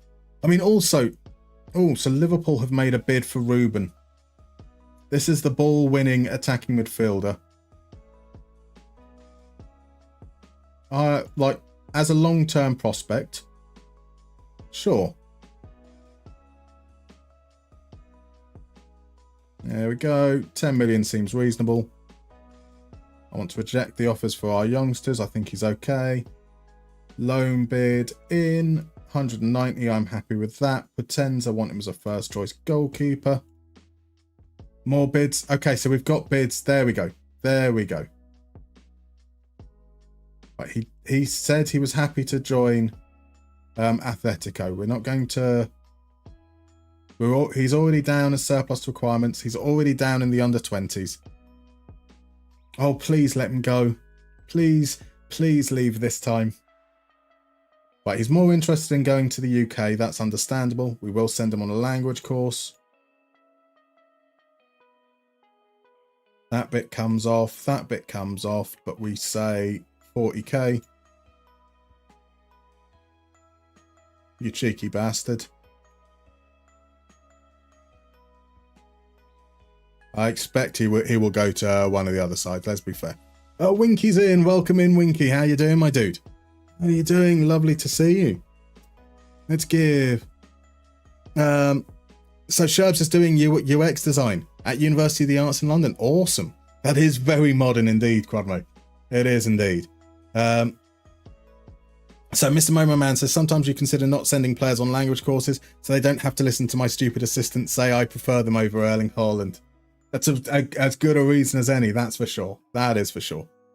Sherbs, just trying not to fail the first year. I mean, that's a reasonable barometer to go by, for sure. For sure. We'll pass on through that there. So, Ryan, have you thought of doing other games on stream more often? Remember seeing PUBG in the vote for the community night? Something like that would be fun as a one-off. So, as I was mentioning the other day, Ryan, so we have in the past done some other stream stuff as well. Generally, I quite like how Football Manager allows us to chat.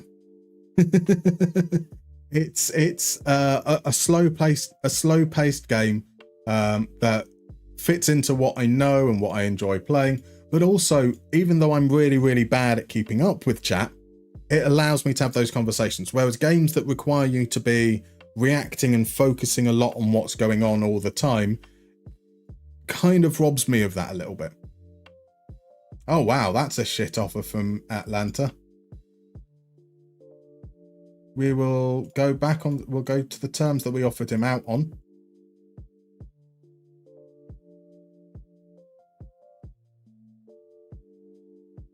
I mean, I don't want Venturelli. He was rubbish on loan.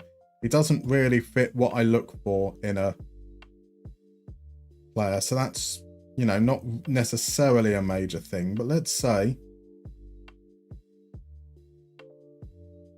he's got under 21 cap. So why don't we say if he breaks through into the, we'll say 12.5.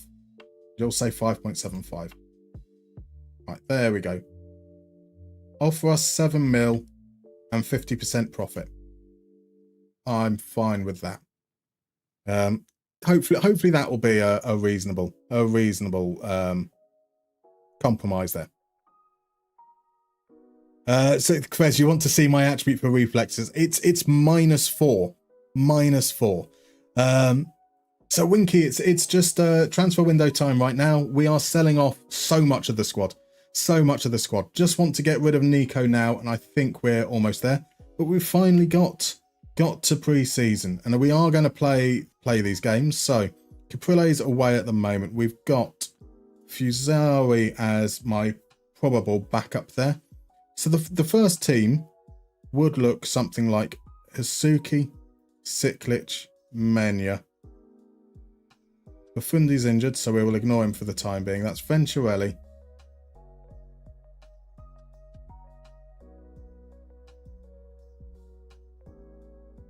Would have been Kari there, but we're going to put Kajuste in. Rocket as his partner there. Theo. Norama. Beneto. Izuk. Bajic. Let's move you down to the reserve team there. So our options on this side would be Kovacic, Vujicic, DeFeo. The right back option we don't have because of Bafundi's injury currently. So let's bring Perry up. Just move him into the senior squad for the rest of this pre-season. Our midfield options are where we still need to reinforce. A large part of that is based on Nico being sold. I don't want to sign Nico's replacement until we've definitely managed to get rid of him. We will pop you up into the squad there as well. So we'll have Gonzalez and Perilli. And then our strike force remaining will go with Cole Palmer, Kerim, and Sinato. And Navarro is actually should have been in that lineup as the left back. And then the other players that are available. So let's make a couple of other changes. Let's put Kovacic in there, and let's just have some of the reserve players in for, so they're just mixed and matched a little bit, potentially. So Winky's doing well. You're buying some clothing for TwitchCon for tomorrow, of course, because TwitchCon is in the Netherlands, isn't it? Indeed. Thomas has bought Stefan Bajic in your Marseille save. How does he develop in your game? He was here when we joined last season, and he was rubbish. We've been trying to sell him basically since we got here, and no one wants him. So he's not done well. But that's also part of what happens when goalkeepers sign for big teams as backups. Sakromo says the chat is what makes it. The intelligent and witty repartee and the DILFs. Indeed, it's all about the DILFs. All about the DILFs. We do need another muster draft soon, indeed. And some of that is a little bit reliant on knowing what is. Yeah, there are things. I'm targeting one at the end of June, but there are some kind of like administrative stuff at home that I need to be kind of more secure with before going any further on that regards. So a retro DB muster draft is a fine suggestion. Making even older men great. Might have to go fancy and play one of those 4-2-3-1s. Oh, we definitely can't be allowing some of this meta nonsense. Surely not. Themes would be cool. A Scandinavian draft or a British League draft. So Scandinavian was is a strong contender for one of the next ones, that's for sure. Right, Benato hits the post. We're playing up against the Snail Wizards, so I mean this should be a game that finishes like 15-0. At half time, we will make all the substitutions, and then we will instant result the second half. It's just to make sure that we've got 45 minutes each for all the players. Pre-made teams and we get drawn one. I think pre-made teams can be a little bit tricky, that's for sure. Draw, what do you think about the World Team Championship that will be held this summer? Will it be a serious tournament or a tournament where teams will field secondary teams because the stars need to rest? I mean, I suppose we're going to find out, Draw, aren't we? Obviously, Real Madrid have agreed to sign Trent before his contract actually expires so that he can play in the tournament. They're suggesting it's for around 10 million euros, which is a significant amount. That does suggest they're going to take it seriously. And the financial benefits that come with winning the tournament are quite notable. So I think we might see teams take it seriously. Zeratul, though, reckons it's going to be a total snooze fest that will make good players be injured. Complete other view of it. So Tubby, do you release the dead wood or try to sell them? We've been selling them. I prefer not to release if we can avoid it. So for example, we've got Nico Gonzalez who's on the bench. We're still going to hold out as much as possible for this deal with Atletico Madrid. He's already redacted Al Hilal. We haven't managed to get bids for someone like Nikola Milenkovic, so we loaned him out instead. Even though we've made a lot of money this transfer window, something like 400 million euros, we just don't want to be spending money on players that we're not going to get a use out of. So they might be deadwood, but I'd rather keep them around as an emergency backup if needs be, if we're going to be paying them in some form anyway. If you can ask, Osman, has there been any joy in the job fund? No, sadly not at the moment. A couple more jobs that I've seen that I've applied for this week that I'm enthusiastic about, but it is a very, very frustrating situation at the moment. So I think Scotland is Scandinavian. Make sure you add them. I mean, virtually the same, right? Virtually the same. You've got a load of funky little islands off the coast. You eat some questionable food, whether that is deep fried Mars bars or sauce stromming. It's all questionable. So that's fair. I'm sure this was a trader stream. The Trent amount is ridiculous. It does seem quite a surprise. Bayern wants to win it too. I think some of the European teams will take it less seriously, and that will allow the South American teams to take advantage of some of the ties. As I say, the prize fund on offer, I think, means that there will be teams that will be going for it. So Connor asks, what midfield two would you use just in front of the centre back with two inverted wing backs, or does it depend on the players that you have? It depends on the players you have, Connor. It depends on everything, like the rest of the setup in terms of your tactic, whether you're playing to control possession or you're trying to be more transitional. It depends on what you're doing with your players in front of those two as well, because, you know, you might want to have a player going forwards, but if you've got attacking midfielders who are kind of taking up that space in more of a playmaker capacity, it's going to get very, very crowded. So it's always going to be reactive to everything, and it's what I cover in my videos, Connor. You know, we always talk about the tactics in a conceptual way and bringing forwards real life elements to how to play, and that would be the approach, is looking at how that would all fit in together as a cohesive unit. A draw, Trent's long ball passing ability and Kylian's speed. This combination will be a nightmare for teams.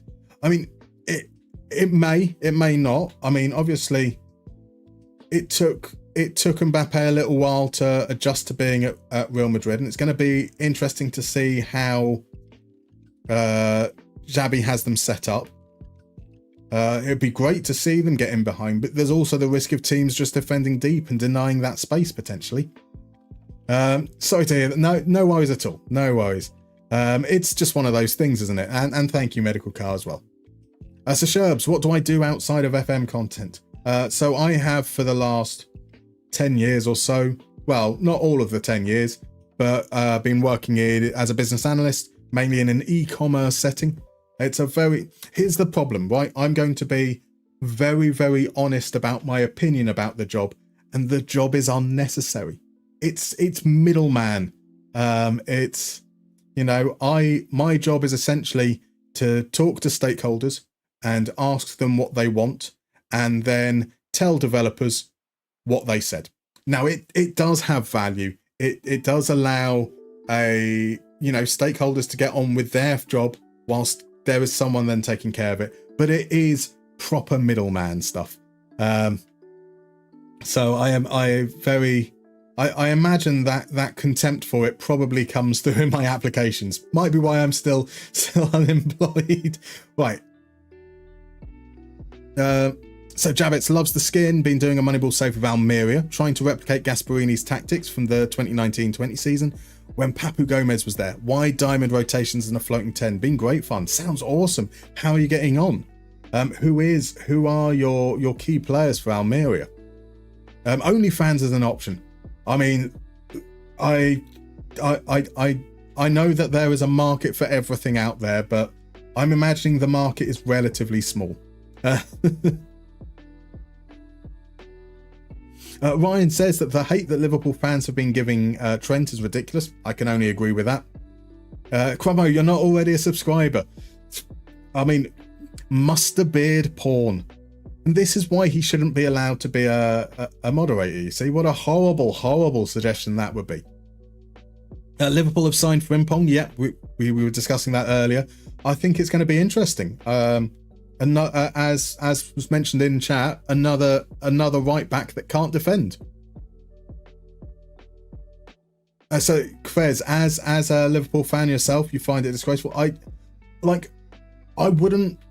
not going to single out Liverpool fans here because yes, I do think it's a sad indictment of fan behaviour, but it's something that I've seen at every club, and it frustrates me to no end.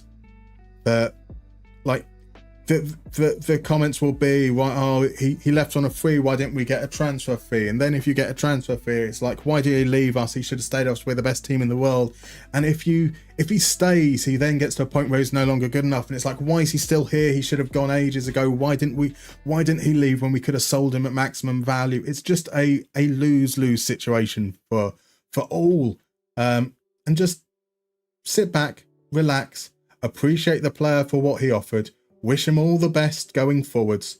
It's not that hard to not be a dick, right? Surely it's not that hard to not be a dick. The creds you clicked on it. Oh dear. Oh dear. So the 49ers buying Rangers has been confirmed. The gap to get even bigger. I mean, so they've been in, like, haven't they had minority control for a while now, I thought? So I mean, it's all kind of a little bit of the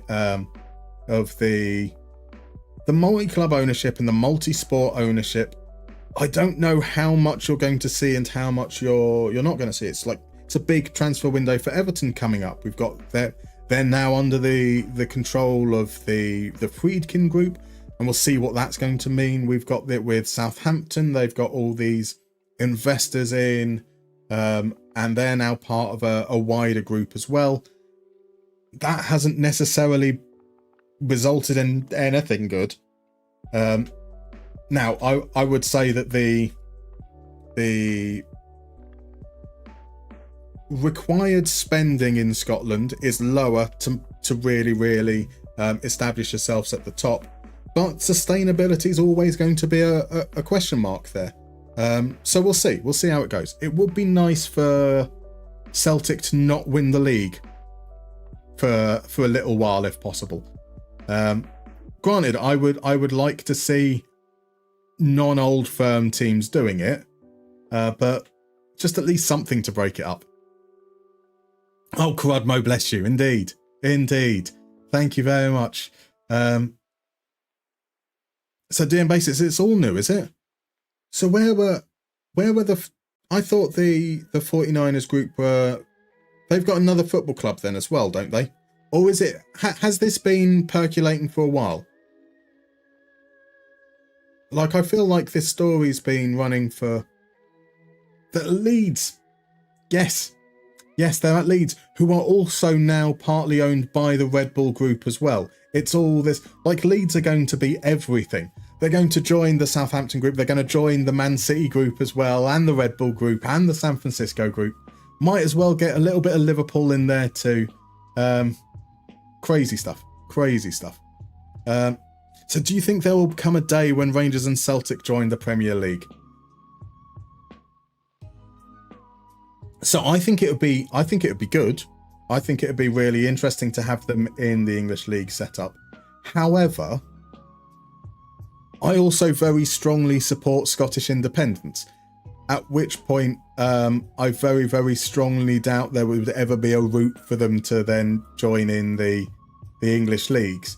I think I prefer the idea of Scottish independence over the idea of Celtic and Rangers in the Premier League, which is a weird answer to give to a football question.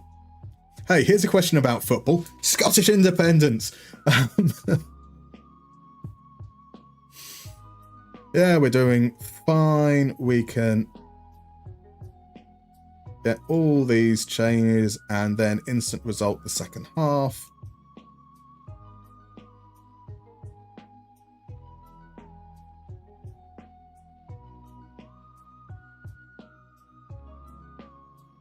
Ooh, there we go. Instant result. Beautiful. So Rangers and Celtic, some of the biggest teams in Europe. Celtic aren't asked about what they spend to win the league. It's about pushing for progression in Europe. Same to a lesser extent for Rangers because they can't even win the league. I mean, it is quite frustrating how after obviously so many years in the relative wilderness, they won the league and then dropped off almost immediately. And sure, like Celtic spent big, and has a large part to play in that. But I'd like it to be competitive again. Right, Xerxes has been sold for 60 million, well, up to 6, no, it's 60 million, possibly 70 million. to Al Ittihad. That was not a planned transfer.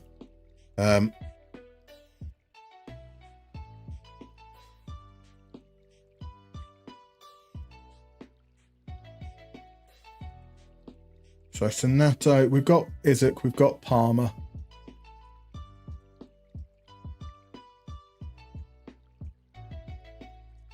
So the options we have potentially now, Bordoni is a former Milan player, which could be quite useful. He did score a reasonable amount, but he's definitely not a false nine type. He can't pass. I'm pretty sure his bravery annoyed me. His bravery did annoy me. Knocks ball past opponents, so it would take quite a bit to mould him into what we want. And he's not, again, passing. He's not going to be a trequartista out on the left.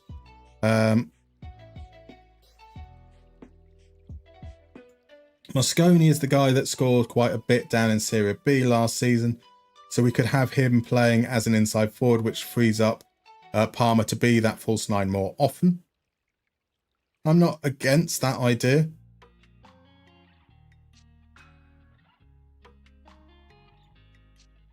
Quite like that idea, actually. Yeah, let's do that.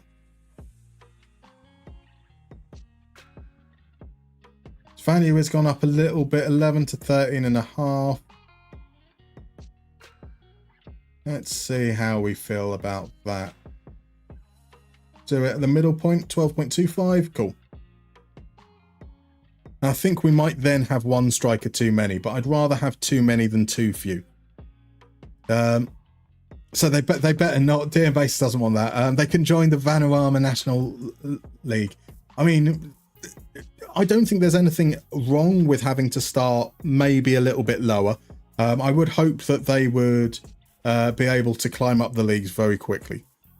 So the Wankership, hey? I mean, English second division needs more teams to go for it.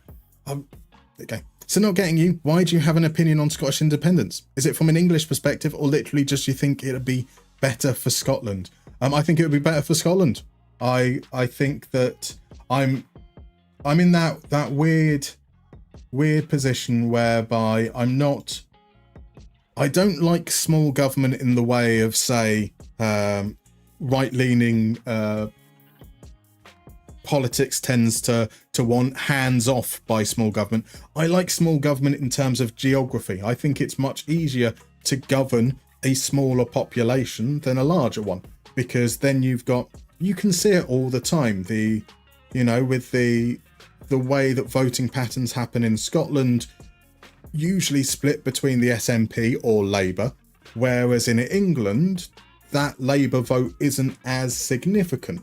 And that means that over the last 14 years, for example, you've been represented by a Conservative government that have virtually zero representation in the whole country. And I don't think that's right.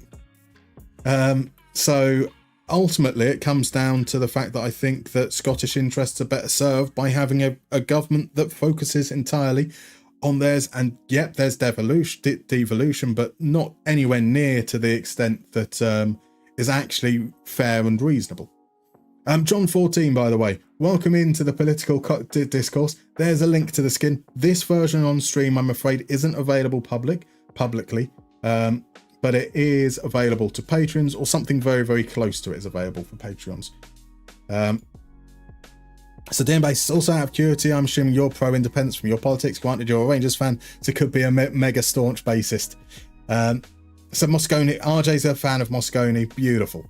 Crubmo, you think the thing about the Scottish League is it shouldn't exist, but UEFA and FIFA have never liked that the UK is one country and 4 nations, 4 football leagues. I guess what Muster is saying is that if the old firm joined the English League, you're reducing that independence further.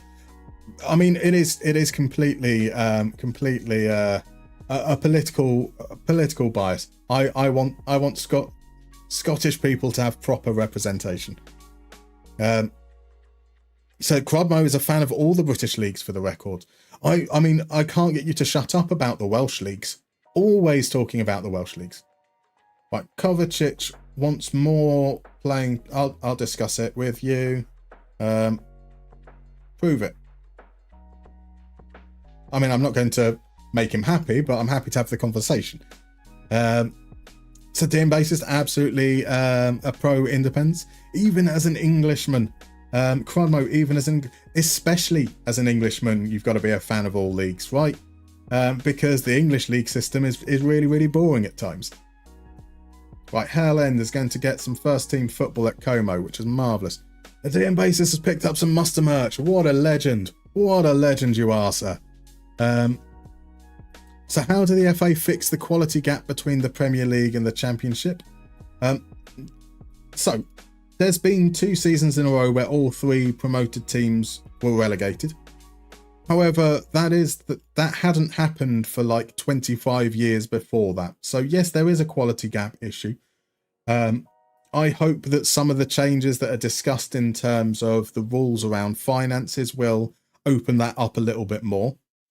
However, I wouldn't necessarily suggest that the gap is too big at the moment. I think that you've got to probably see 3, 4, 5 seasons in a row where teams aren't able to stay up to start to really be concerned. I mean, if you go back before that, you had all 3 teams staying up, and teams like Brentford, Bournemouth, Fulham, they're all teams that are very much established in the Premier League since, and it wasn't that long ago that they came up.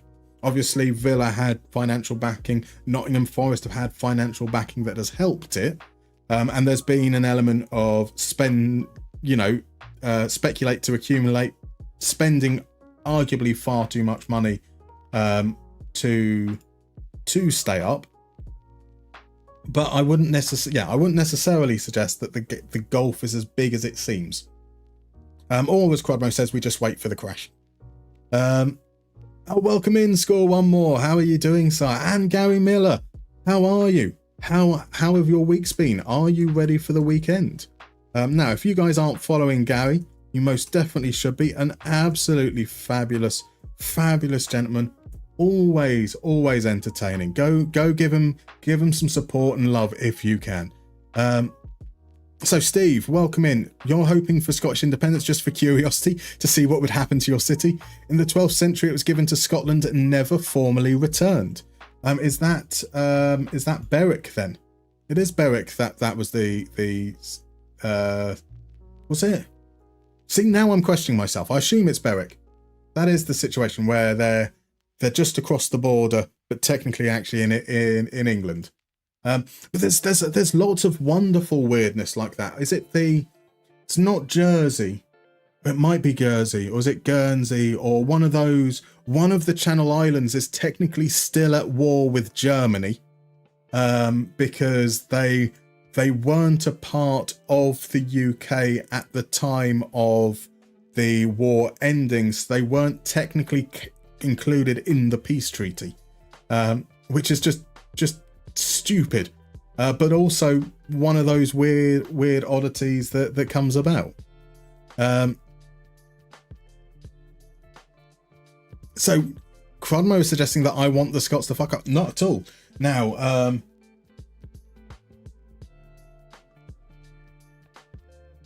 oh, interesting. My middle name isn't actually on my driving license. I was going to point out and show that one of my middle names, after all, is MacLeod. I am going to be, as soon as independence is announced, I am moving up to Scotland. That's the real reason I want the independence there. Right, let's bring Moscone onto the bench. We've got you back there. So in fact, let's put you straight into the starting lineup.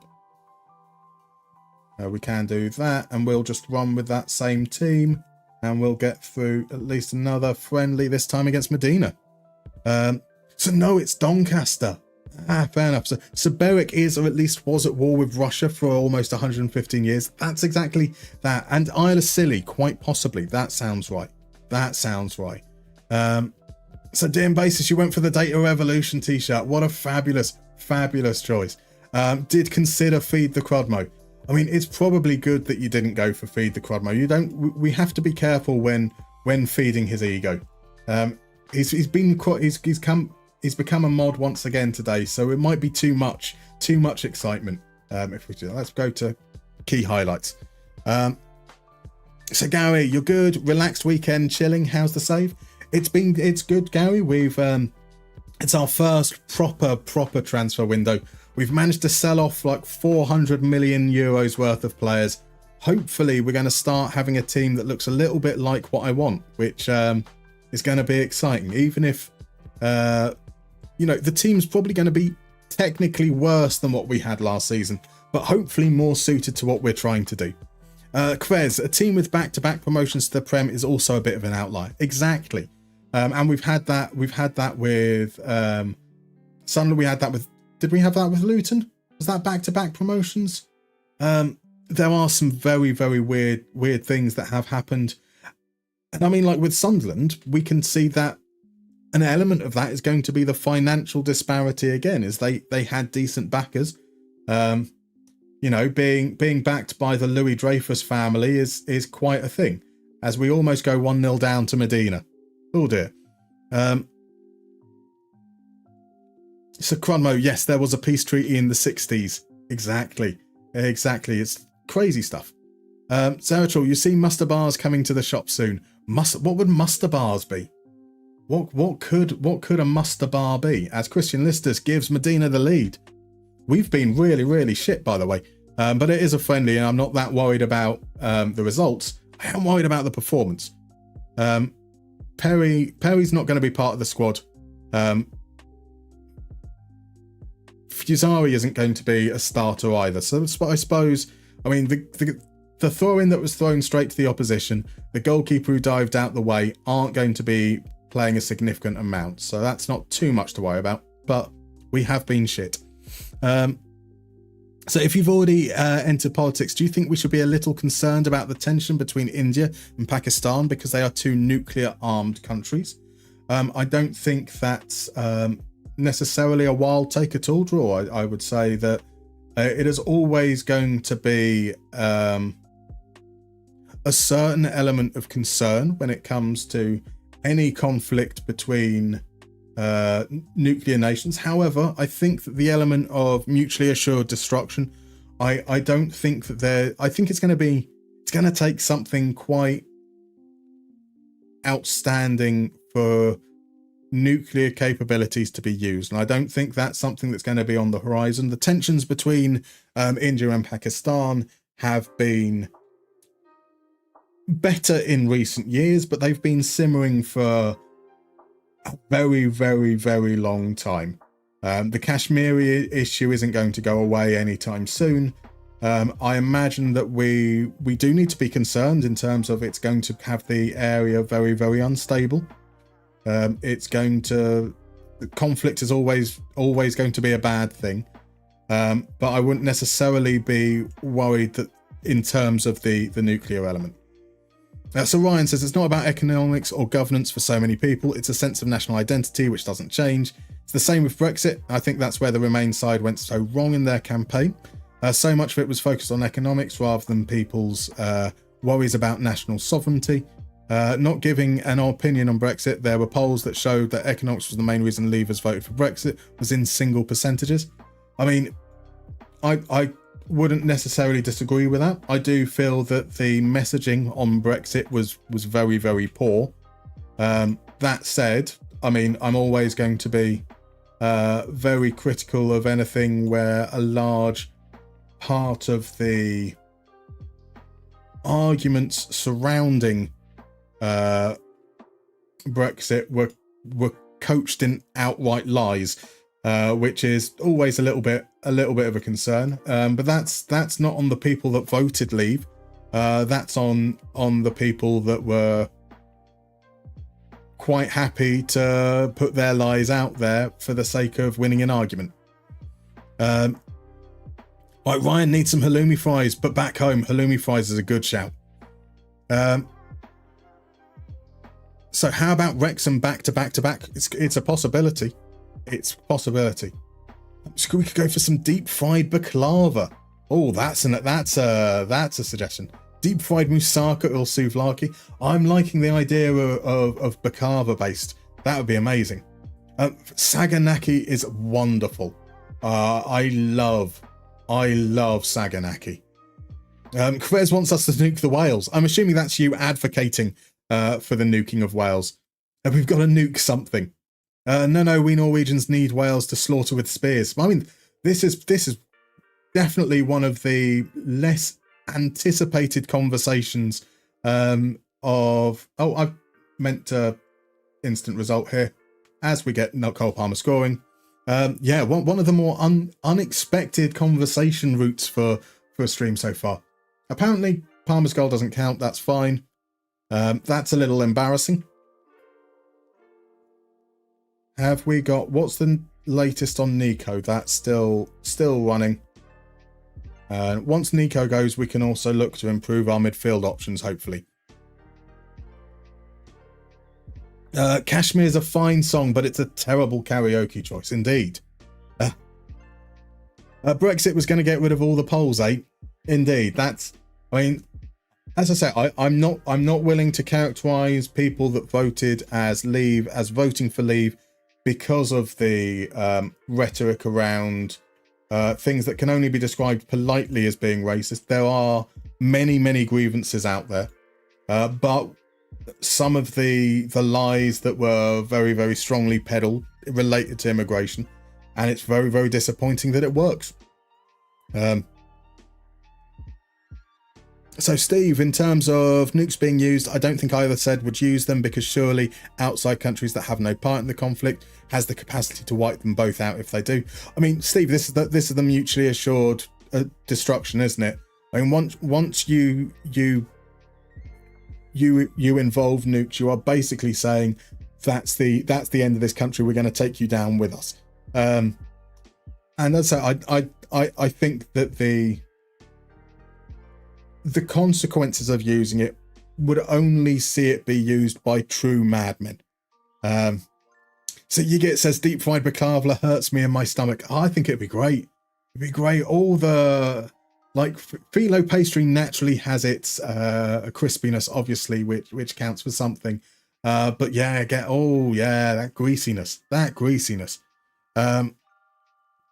Ryan, even if it is or isn't lies, it focused on what people cared about, national sovereignty. The Remain campaign got it entirely wrong. It's the same with independence. So much of it on the indie side is focused on economic benefits, which nobody who is a unionist is going to care about enough to switch. I mean, I think that you will also find that people will also latch on to whatever seems the most palatable reason to give. I mean, I think you're going to have a significant sway in Scotland who will vote independence regardless. There'll be a significant number that will vote stay regardless. And when they're asked about it, they will point out what is probably the most publicly acceptable reason as to why they voted it, even if that isn't necessarily what they're going for as well. Oh, fuck off, Nico. Right, Nico is going to be part of our plans for the season, it looks like. It's rejected, Atletico.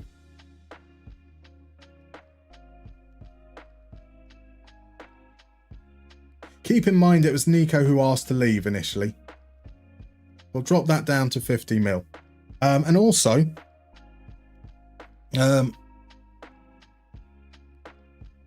right, cool. Sorry, I've completely blanked there for a moment. Yeah, I'm going to call it there because I am starting to feel the throat go. So I want to get in ahead before it does actually deteriorate. So I want to say a huge thank you, everyone. I think that's a good point before I because we've got some friendlies to go. I will probably play through the friendlies off stream, but I will try not to make any more transfers until we come back. So I think that would work nicely, and then we can go through the squads. So I haven't confirmed before. I haven't confirmed what days I'm going to be streaming yet, but if you want to join the Discord on Sunday, I generally put the schedule up, and then I make mistakes with doing that, so it anyway changes. But we'll probably be starting a little bit later next week, around 7 p.m. British Summer Time on the days that we are streaming. YouTube, I'm going to say goodbye to you guys first, and then I'm going to raid out over on Twitch. So have a wonderful weekend, and I will see you